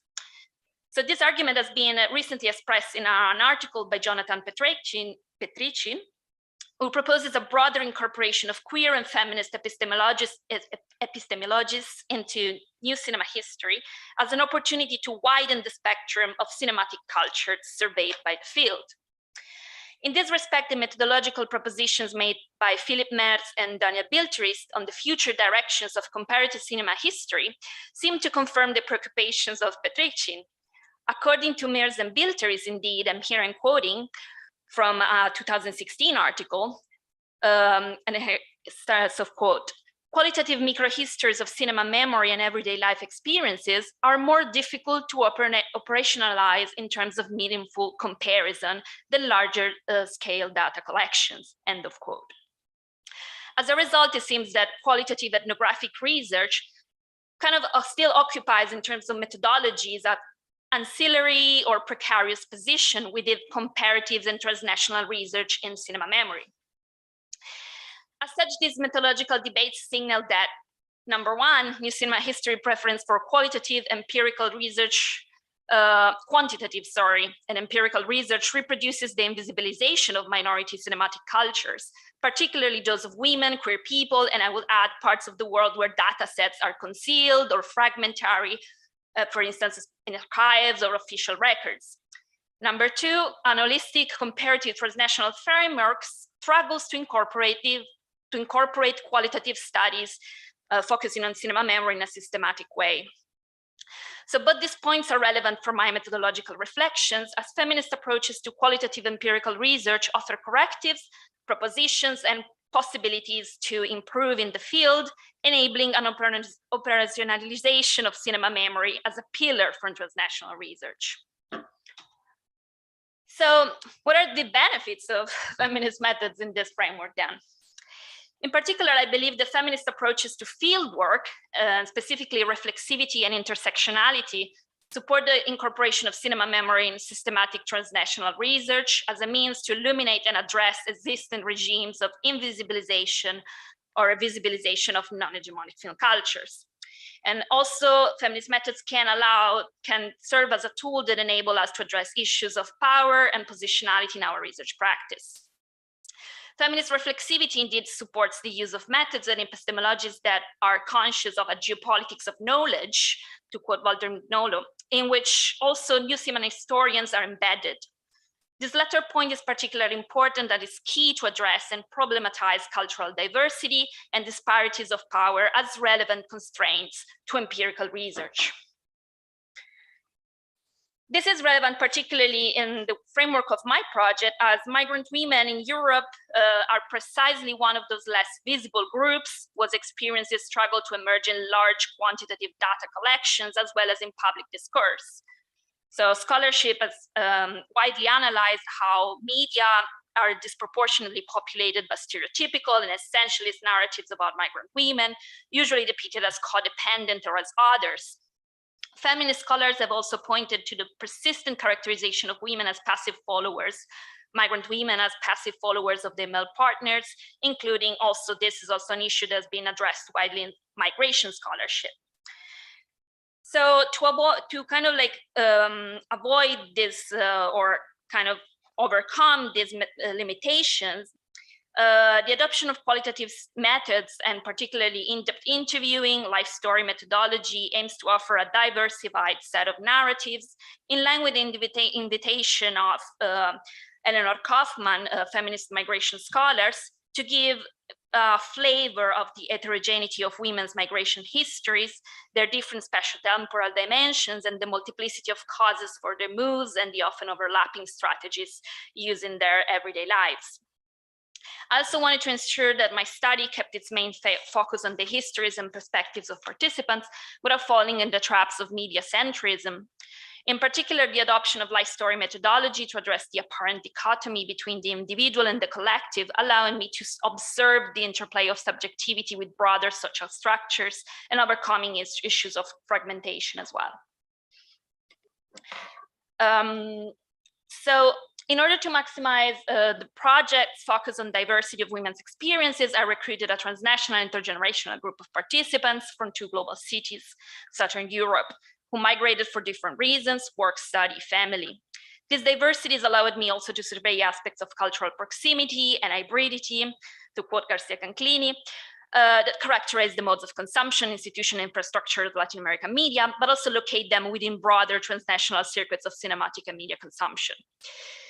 One of the reasons for the productivity of this framework resides in its acknowledgement of the uneven relations and patterns of mobility implicit in everyday cinematic exchange across borders.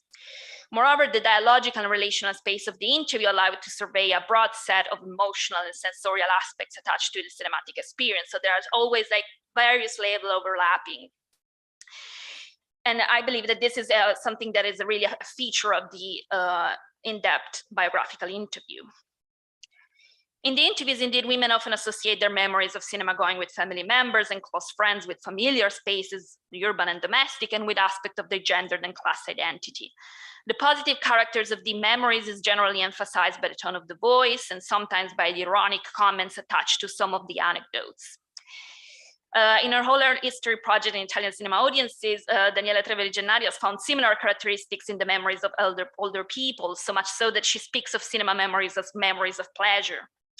These memories of pleasure are connected with beauty as well as enrichment and self-esteem, and here I'm quoting Trevelli Gennari, and produce optimistic thoughts and positive feelings. So for migrant women as well, remembering cinema going is a means to transmit their heritage and identity, but also negotiate sense of belonging in between homes. So to quote Sara Ahmed, the question of being at home is always a question of memory, and the gap between memory and place is embodied in an act of remembering. So by reflecting on the overall positive feelings that characterize the interviews, I wanted to reflect a bit on how positionality and reflexivity then played out and became the core of my project in the interview process. A method based on relationality, which enables knowledge co-creation, but also represents a space to reflect on emotional and power dynamics. So I experienced myself a migration process, even is way more different from the one of my participants. I grew up in a bicultural family. I have ties with Italy and Colombia, and I'm a researcher in an institution of the global north. So all these aspects of my identity actively affected the researcher-research relationship and therefore impacted on the study. In other words, being a scholar based in the UK and obviously translated in also in different degrees of proximity and distance to the topic of the study and the participants, and also the level of knowledge among each other that we had in the process.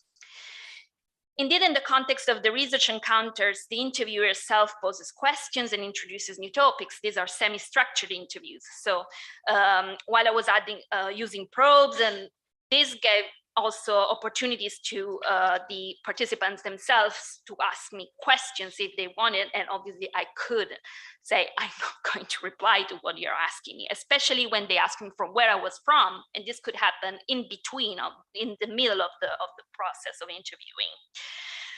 So they were obviously confused by my accent in Spanish, by my Italian name, why I was interested in investigating Latin America, and all these sort of questions that obviously I had to reveal something about my identity.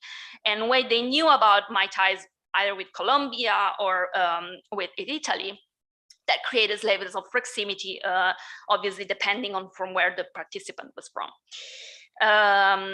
So proximity of distance as well, or acknowledging or discussing the disparities of commonalities that were between us. And all these aspects were obviously relevant in the way I approach also the results, because obviously made me conscious of how this process of giving and taking in a way played out throughout the process of also memory making. Indeed, even if this study obviously it's gendered and approaches a gendered pool of participants, gender is not enough in terms of creating commonality. There are other significant asymmetries that played out, or commonalities that played out in the way we established that contact with participants. So in this respect, I just wanted to add a few words on the consequences of going online. Indeed, the focus on the how and the context and the view as well is relevant. In this project, a major challenge was posed by the need to move the interviews online and the experiences of conducting them in the middle of a global pandemic. So this change produced a new set of issues. We were clearly subjected to uneven patterns of immobility. I was doing my interviews, I was in the UK. Some of the participants were in Latin America couldn't come back to Europe, or were in Europe, in other countries of Europe, and we had different lockdowns facing the pandemic with different temporalities. So these patterns of immobility during the interview process obviously needed to be acknowledged in the interview, because obviously what was the context in which my project asking of cinema memories, that was such a frivolous topic in that point, needed to be addressed. And kind of work as a sort of like a care strategy, or sort of kind of talking about something pleasurable together, like the movies, a distraction that for some participants was also acknowledged during the interview process. Like, thank you that we are just talking about this and finally I'm distracted, I'm not thinking about the pandemic. Or for others was just like the kind of negotiating a space for themselves and taking the time to connect and do 1 hour of an interview just for themselves in a context in which obviously personal space was very impacted. And but obviously there were also disparities coming to place. Who has a room of their own, who doesn't, who has a stable connection, who doesn't have a stable connection. All that online, obviously. And so all this kind of like experiences really affected the way in which the interview process also played out. And the temporality of the lockdowns kind of impacted also on the way in which we remember things, because remembering something pleasurable about your past movie-going experiences means also taking care of yourself in a context in which you are distraught by something such apocalyptic, such a pandemic. So conclusions. Just to going back to the premises of this paper. So why I wanted to talk so much about my experience of reflexivity within this context of this project. So we discussed how new cinema history is kind of engaging with producing a comparative, systematic way to embed qualitative research in larger scale projects, but also the concern of new cinema history, for instance, for the local global continuum. And also, I believe that feminist methods can really benefit all these kind of concerns by kind of introducing the assessment of positionalities and differences in the research process, because this kind of assessment of positionalities enables to ensures ethical and accountable uses of tools and methods, and also ways of extracting data. They're not so extractivist. So a feminist approach to reflexivity contributes also to a broader debate about ontological, epistemological, and axiological components of the self, intersubjectivity, and of course, the colonization of knowledge. This is particularly relevant in the context of transcultural research, indeed, and feminist reflexivity allow us to consider our politics of citation as well, and problematize it in the context of an ongoing process of revision of geopolitics of academic knowledge. So this latter point should be put into practice by posing particular attentions, for instance, and the context of subjectivity, but also in the way in which they are interconnected with individual and collective histories and cinematic experience in this specific case. So new cinema history, thanks to its attention for the global local scales, can actively contribute to this conversation by undertaking a wider incorporations also of research and theories produced outside of European North American academia. And this is also something that I think has been already an ongoing process, I think especially of the keynote that we listened yesterday in the morning. And in the case of my study, this meant also surveying practices of cinema going between two continents, meant also harmonizing cinema memory with a scholarship that is still prevalently Eurocentric, but also acknowledging and understanding how they can harmonize, for instance, for the work with Garcia Canclini, Martin Bambero, and others. Which made obviously the prioritization of histories and patterns across border a crucial axis of investigation. This diversification of theories got hand in hand with the survey of local histories in support of comparative and transnational analysis, which often requires to adopt correctives to analytical frameworks existing right now. So in other words, I believe that towards and incorporating more reflexivity and in terms of positionality in the research process, a feminist reconsideration of our position within the fieldwork and the research acknowledges the existence of multiple patterns of invisibilization and make our research practices more conscious of their limitations and strengths. So thank you.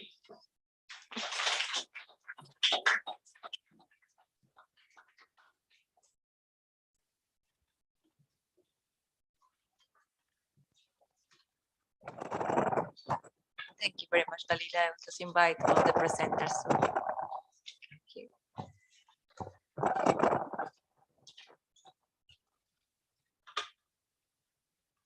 I don't know if Silvia can hear as well. Yes? Yes, I can hear you. Can you hear me? Perfect.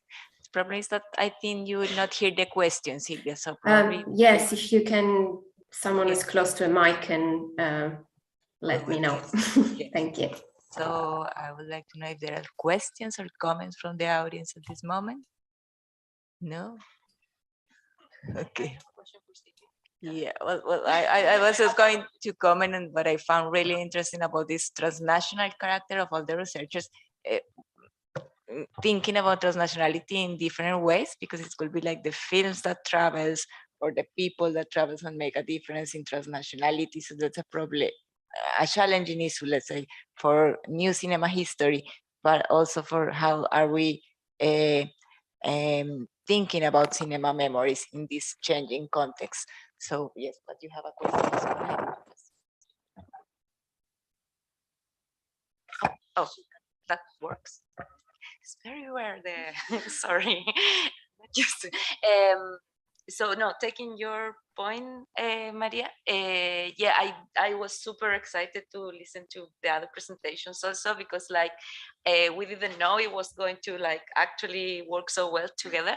At least what we were also thinking, yeah, we didn't say a feminist perspective, but I think we had one, especially when we talk about collaboration.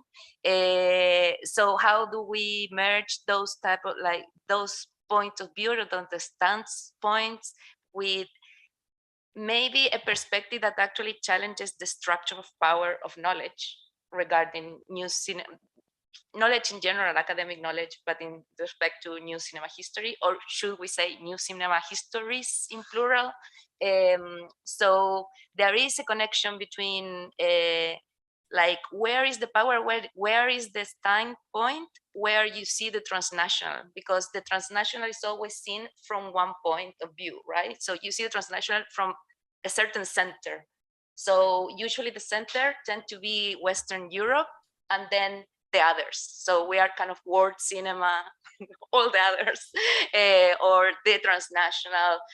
So the idea of challenging the center of the story, I think is something we have also in common. So how do we actually do a transnational perspective with different centers, or like from the centers, or with other dialogues. I think it's a challenge that is ongoing. It's not that easy to actually do it in practice, because it sounds very nice in theory, but in practice it's not that easy.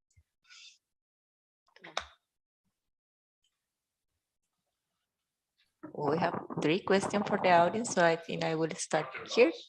Okay, so then I will start with.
In this case, it was the second war, but on the other side, the second war was very different experience. The war, the war, so I just like to ask. Silvia, they're asking you about how the concept of generation work in relation to shared experience in different parts of the world, maybe like the same case, like World War II, but also how this works in different, let's say, contexts. So if you want to expand on this idea of I mean, and shared experience. Yeah, I didn't, I touched upon the concept of media generation when I was reviewing the sort of lit review carried out by Martin Barker and colleagues in the book on audiences of Alien, the movie franchise. And I was familiar with the idea of media generation. It's something that I had encountered when I was working in the Italian Cinema Audiences project, because of course we were looking at a specific generation, so older kind of cinema goers who experienced cinema in Italy in the 1950s. Now, I have to say that it makes, and I'm not sure that I'll be responding to your question satisfactorily, you let me know, but it makes sense at many levels, because you would of course think that people who have experienced the war, which is such a crucial event, or even what Dalila was just saying, people have experienced the pandemic, it's such an apocalyptic event, who belong to the same generation. And I mean, we should also make a distinction here. What age are you within that generation?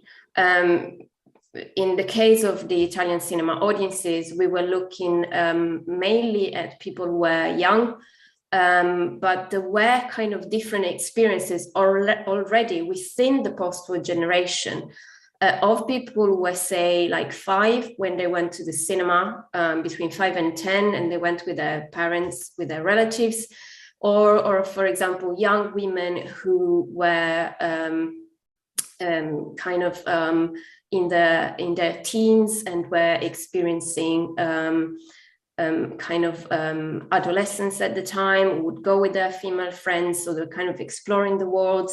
Or again, of women who just kind of got married in the early 20s, they could no longer to the cinema, they only went very rarely because they had to look after the children. So within the same generation, in terms of people who have lived through a specific period of time, first of all, I think we should also make kind of more precise distinctions about ages and generation in terms of age. I really like the perspective offered by Barker and colleagues, saying that, okay, this idea of generation is very important and it's kind of important, but at the same time, and I think this is also linked to what Dalila was saying, we're all different people with different experiences, even within the migration context or the film consumption context. I mean, the idea of gender and other kind of identity categories. Instead, I kind of like the tension between these generation or media generation concept and the idea of individual responses to a specific film, if we're talking about film consumption. Kind of more in relation to my own analysis, I have to say, I already said, I was quite frustrated when I realized that the same media generation of people watching Gone with the Wind in the UK and Italy had such crucially different memories. So I kind of had to reevaluate the idea of media generation of people experiencing Gone with the Wind, because it seems to me that in this specific context, because the film was released at different times, it was just 9 years prior or 10 years prior, but perhaps we have to kind of reconsider the idea of generations of film consumption in relation to specific films. So reading the book by Helen Taylor on Gone with the Wind, I found that the memories of UK film goers who first watched Gone with the Wind when it just came out in 1940 in the UK were extremely similar to those of Italian film goers who watched the film in 1950, which was after the war. So I don't know if that answers the question, but I think we kind of have to reconsider the idea of generations and media generation in light of so many other factors, both individuals and in terms of the circumstances of film consumption. Thank you very much, Silvia. I think you mostly agree on the perspective. Add something to that, actually. It's not, I work on another project. I'd like to add something. I work on another project which we will present tomorrow on cinema-going audiences in Sweden in the 1950s and 60s. And we kind of set out to determine like a generational gap between people born in the 40s and 50s. And what we actually found was that what Dalila is also saying, that the intersectional part is actually much more important, that gender and the urbanity of where people grew up plays a much larger role in how they went to the cinema rather than which generation they belong to, which was a surprising finding for us, actually. So I think it is more productive to look or to take this feminist theory into account.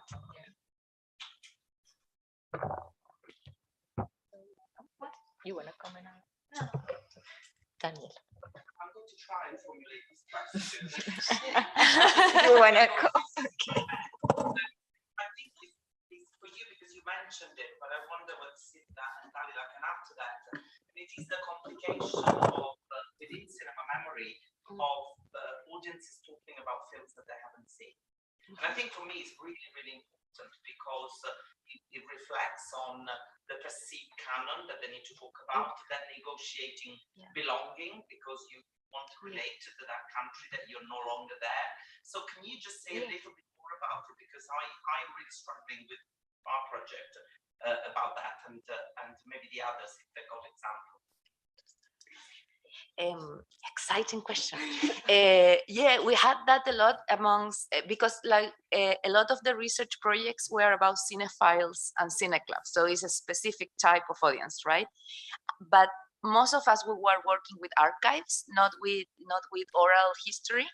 So I can tell you by like the analysis of the media that there was a lot of like speculation, excitement and speculation about the film, a lot of talking about the film that people have never watched, and then you can talk about the Fernando case more specifically, but then also a reproduction of criticism from other parts of the world. So for example, we found out that there's in all the Catholic countries, the reception of Bergman might have been mediated by a network of priests that were based in Belgium, that had this forum every 2 or 3 years, a forum of like Catholic cinephilia.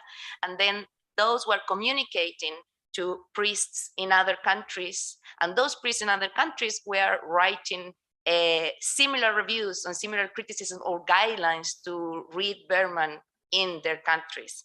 So we're still like kind of finding that out, and we want to actually do a comparison of what's been said in different parts. But what I mean is there is kind of different type of mediations of like the interpretation of what the film should be, and it will be very interesting to actually then contrast with the horror history. So I think we are like getting to that point that it's our favorite point.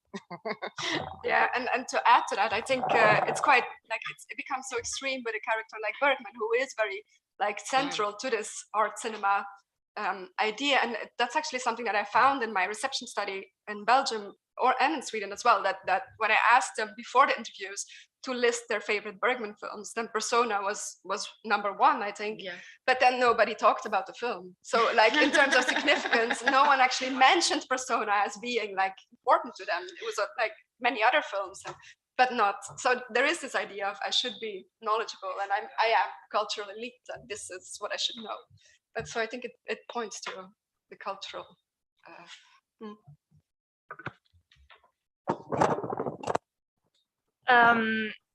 Yes, it happened when I had a final question in which I asked to recommend me a film from their country of origin. And this particular question was very interesting for me because obviously created some anxiety of missing out. Because obviously not all cinematographies in Latin America are very developed, or they simply don't watch national cinema, or they miss from their country of origin from such a long time that they never catch up. So there was that like anxiety of performing knowledge about the national cinema as saying, okay, I still have a connection with that. So for me, that was an interesting aspect, but it was just because it was a very specific question at the end. Otherwise, since I wasn't asking specifically about a canon or a type of film or any of that didn't come out, they obviously came out with the films that they already watched. So was that a question on people who talk about films that they haven't watched? Yes. Okay, well, in the data I analyzed, I have to say that it didn't come up in the Leicester data set when people just said rarely that they hadn't seen the film, but not adding any comments. In the Bari data set from the European project, there were a few people who, like I said, admitted to not having watched the film, but they kind of felt, they still demonstrated that they recognized the importance of the film, and they kind of felt compelled to say something about it, either, the famous quote by Scarlett O'Hara at the end of the film, or mentioning the names of the film stars. So to me, it kind of shows, again, it's a demonstration that in Italy, and I still cannot explain why, so there's more research to be done. There is this kind of aura around Gone with the Wind in Italy that seemed to last, to kind of linger, even for people who haven't watched the film. So in a way, they felt like they had to say something. There are some cases of misremembering, for example, who a female participant from Bari who was very excited about Gone with the Wind being her favorite film that she would watch on TV over and over again, but then she proceeds to tell the plot of Dr. Zhivago, which I found quite amusing, and another male respondent who said, no, I haven't seen Gone with the Wind. I loved Western films or adventure films. I wouldn't see intellectual films like Gone with the Wind.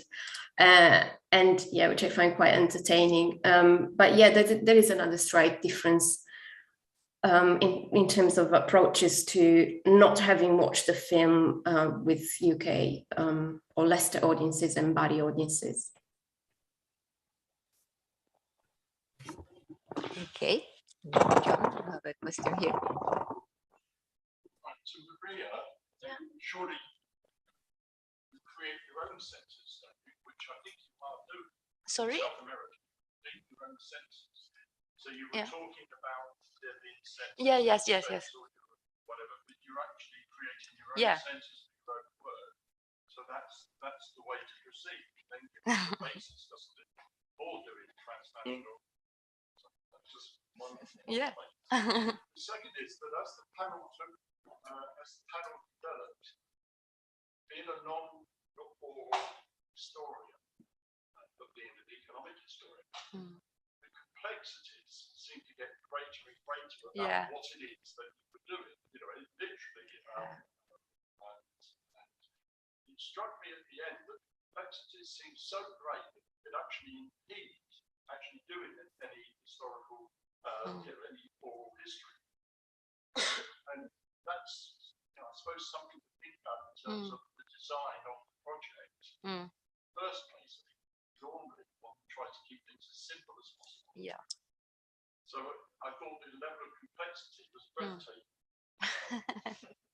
And the third thing was that surely the oral history stands not in juxtaposition to other evidence, but stands alongside other evidence. It doesn't stand separate to issues like, or aspects like film popularity, about what people actually pay to go and see. Yeah. How to respond to that? Yes, to everything you said. I think I will let Dalila say something about it and Jonah, but I think exactly because this type of empirical work has another aim of the one of political economy, let's say, or like the big narratives. And I think the interesting bit for me, at least, is like going into this detail. And when you go to this empirically based detail analysis of this small thing, you usually dive into too much detail, and then you come back to the big narrative. So I think we're coming from understanding circulation of Bergman films, let's say, oh, they're moving there, going into the very detail of what's going on for every person that is talking about it, or the critical reception, etc. And then, for me, the next step would be then connect again to what was happening more structurally. So let's say, okay, people is super fan of this. So I mentioned the serpent egg, the eggs and the serpent. I never know what is the translation in. So, which was very important under the dictatorship in the 1970s and 80s, and particularly in the 80s. Okay. So one would expect that maybe it's because of only the content of the film, but if you, as I did, interview the film distributor, then you also know that that was the film that was available. So basically, there is an economic base that made that film available. So there is a structure, there is an economic structure that facilitates the existence or not of any film. Now that you contrast, I think the exciting thing is the contrast. So what people was taking with that. So what is available and what people was taking, and going from a structure to agency and a structure all the time, I think is productive to actually have a complete image of what's going on. I don't know if that makes sense. But in the center, create that new center, actually, by taking the study of let's say, South America.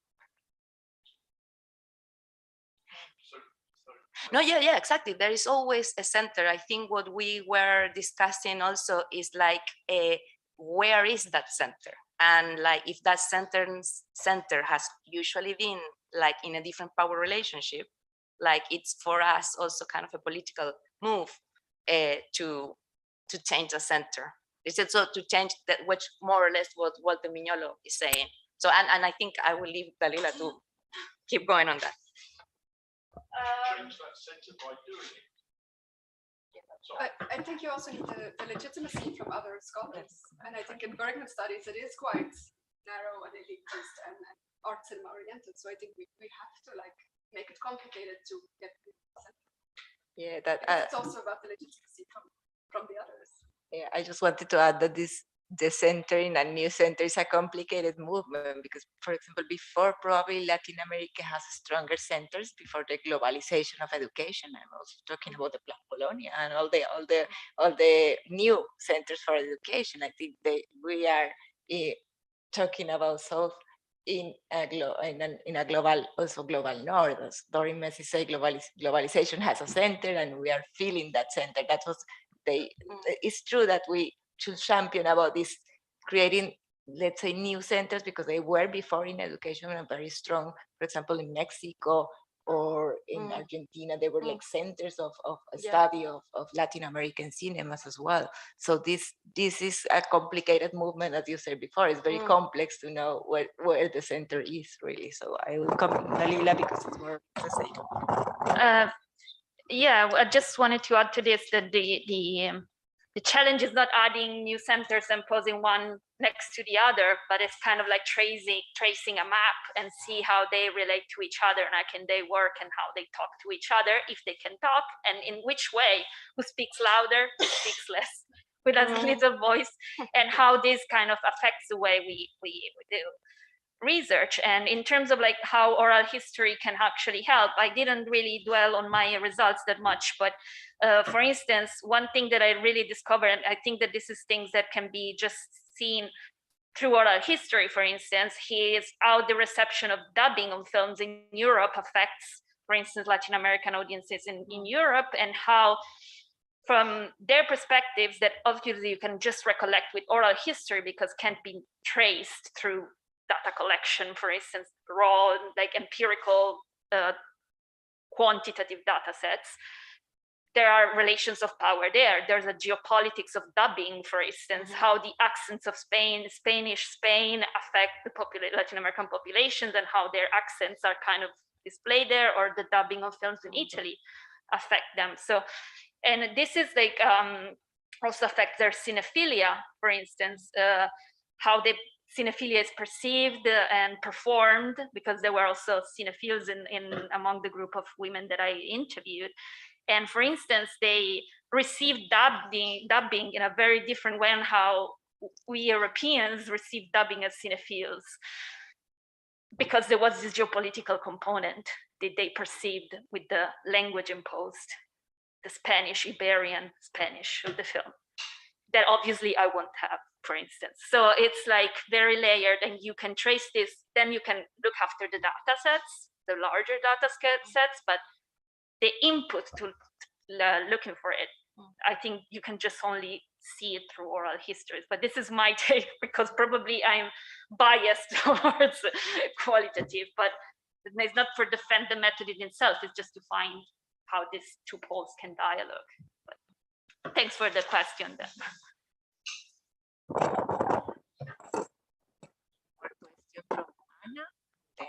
From Jorge.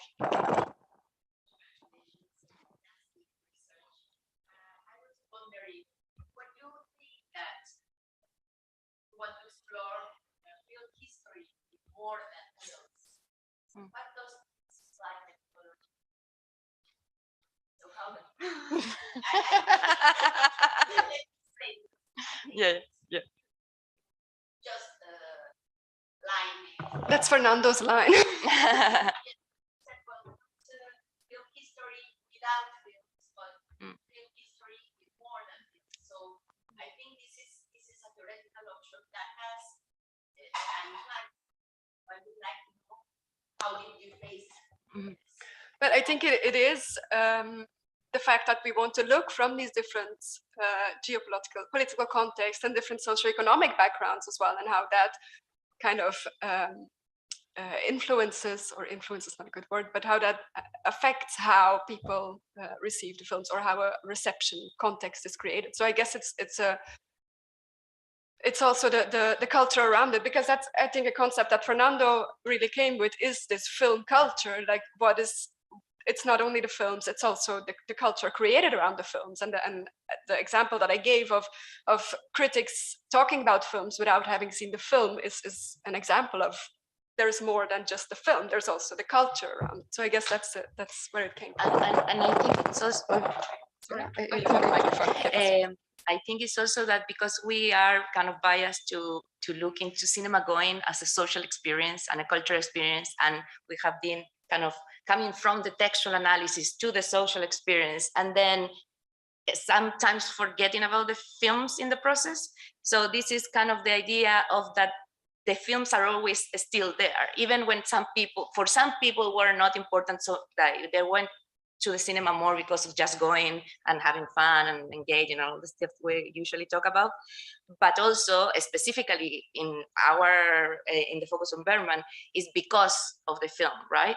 So how do we combine those two things? Like the idea of the kind of, I guess it's more the take on the power of the object film or the object author, and like the symbolic power of the film and the author, and how it kind of intertwined the relationships between the people and the films, no? So it's a more like kind of also kind of very anthropological take on it, let's say. But I think, yeah, combining both.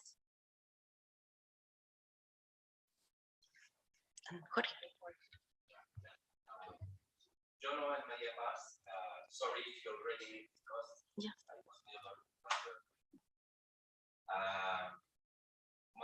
A comment and my impression from the censorship perspective is that Bergman was associated with sexuality representations in Chile, recently in Chile.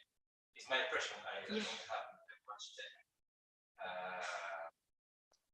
So, Smiles of Summer Night, for instance, was perhaps the most conflicted case at the beginning of the 60s.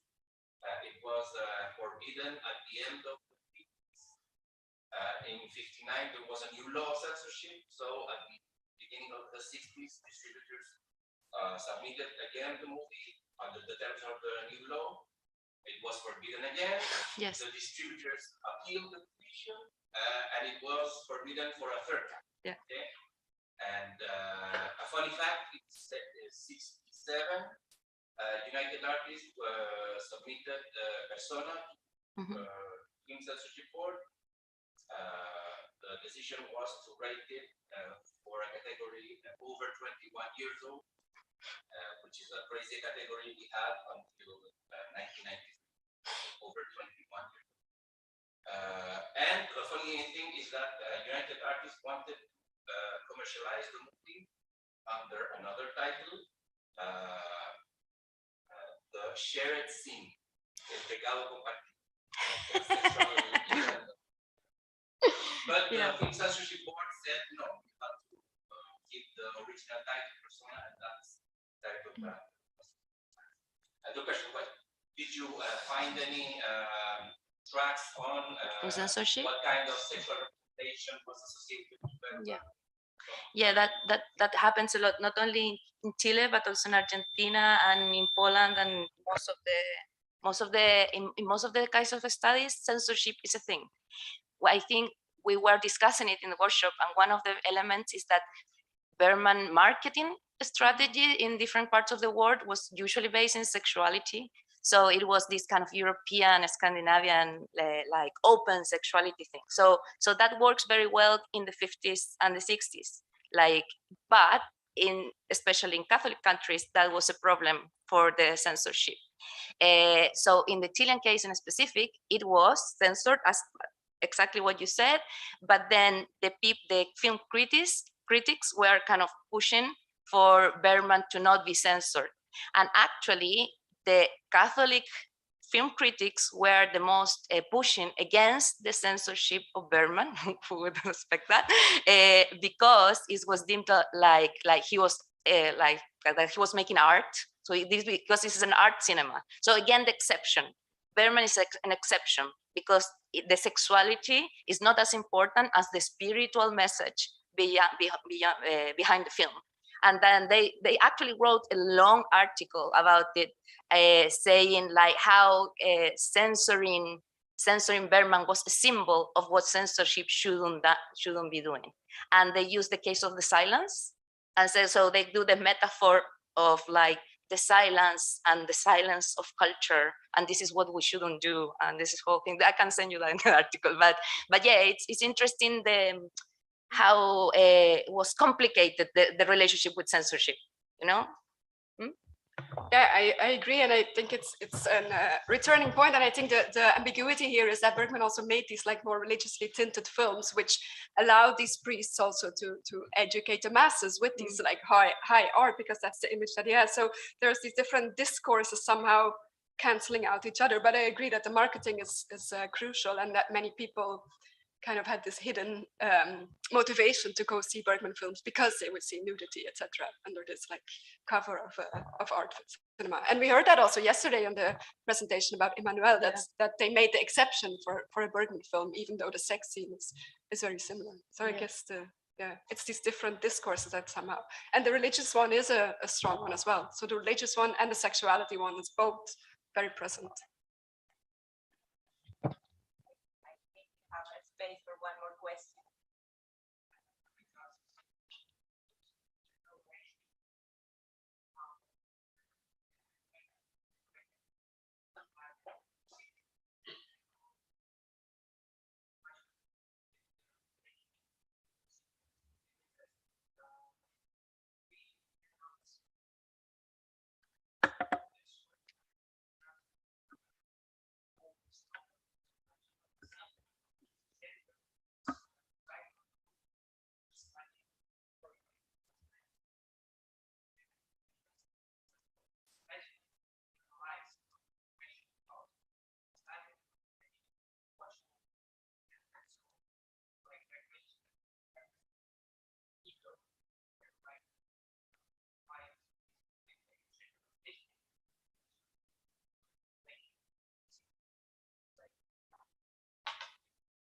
Okay, Silvia, the question was for you, and how can you find like the middle between generalization and the particular, let's say, contribution of the recipient of the interviews?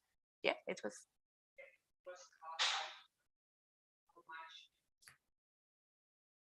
Wait.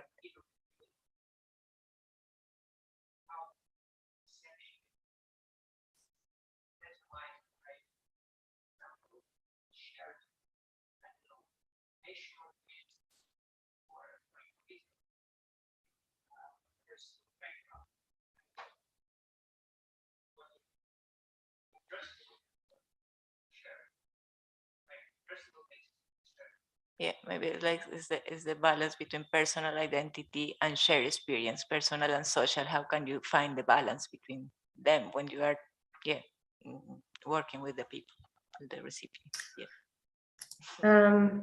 Yeah, I think this is possibly linked to the third category of the taxonomy of film memory, which is about the function of autobiographical, which is precisely about the kind of connection between the collective or cultural memory and the individual memory.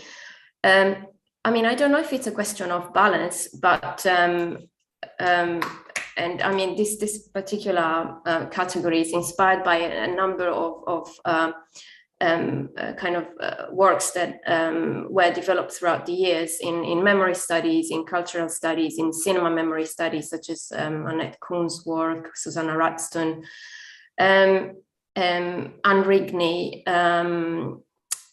but also more kind of general theories of social remembering, such as Maurice Holbach's. I really like the idea of inherited templates for individual cultural remembering that is put forth by Anne Rigney, which is the idea that we have these sort of frameworks or templates that we use individually to narrate our own autobiographical experiences. So in the examples that I used in my paper, I was talking about the use of the plural form. So in this case, I guess the kind of collective element there is that cinema going in the 1950s in Italy, and not just Italy, was very much a social experience. And this is something that transpires. So we are able to make a generalization there because we see recurring patterns. More prominently, where you see the emergence of patterns, which is something that I talked about elsewhere, and my colleagues in the Italian Cinema Audiences Project too, is the gendered element of remembering. So the kind of templates or frameworks that female cinema goers now in the present use to define their own gendered engagement and experience in the 1950s. So what was it like for a young girl in the 1950s to go to the cinema? The idea that you were not allowed to go on your own, and all kind of gender-specific habits and customs. So those kind of templates that we see patterns re-emerging, you're able to make a generalization. But going back to something that has been discussed throughout this panel, there is also the very important individual element. So the individual experience. And I mean, I guess you have to find the balance between, yes, there is that kind of cultural, social influence, but we're also all very different individuals. So the way I experience Gone with the Wind now would be very different to the way you would experience it, even if, I don't know, perhaps we're the same age, we're both film scholars, we're both from the global north, etc.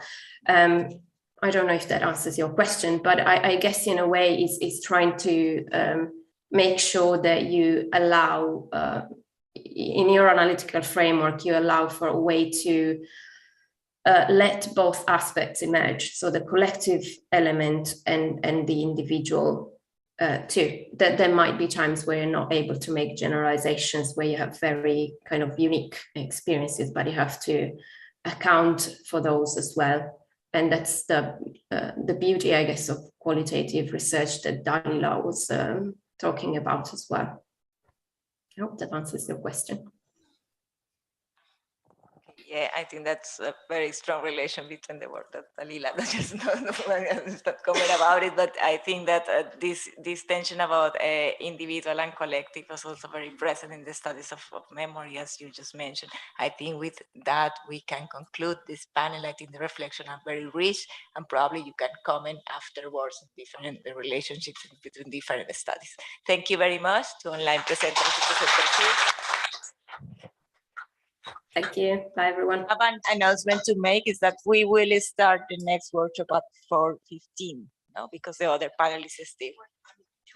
Sorry, 2:15. Sorry, 2:15. Thank you. So lunch break. Thank you very much. Okay.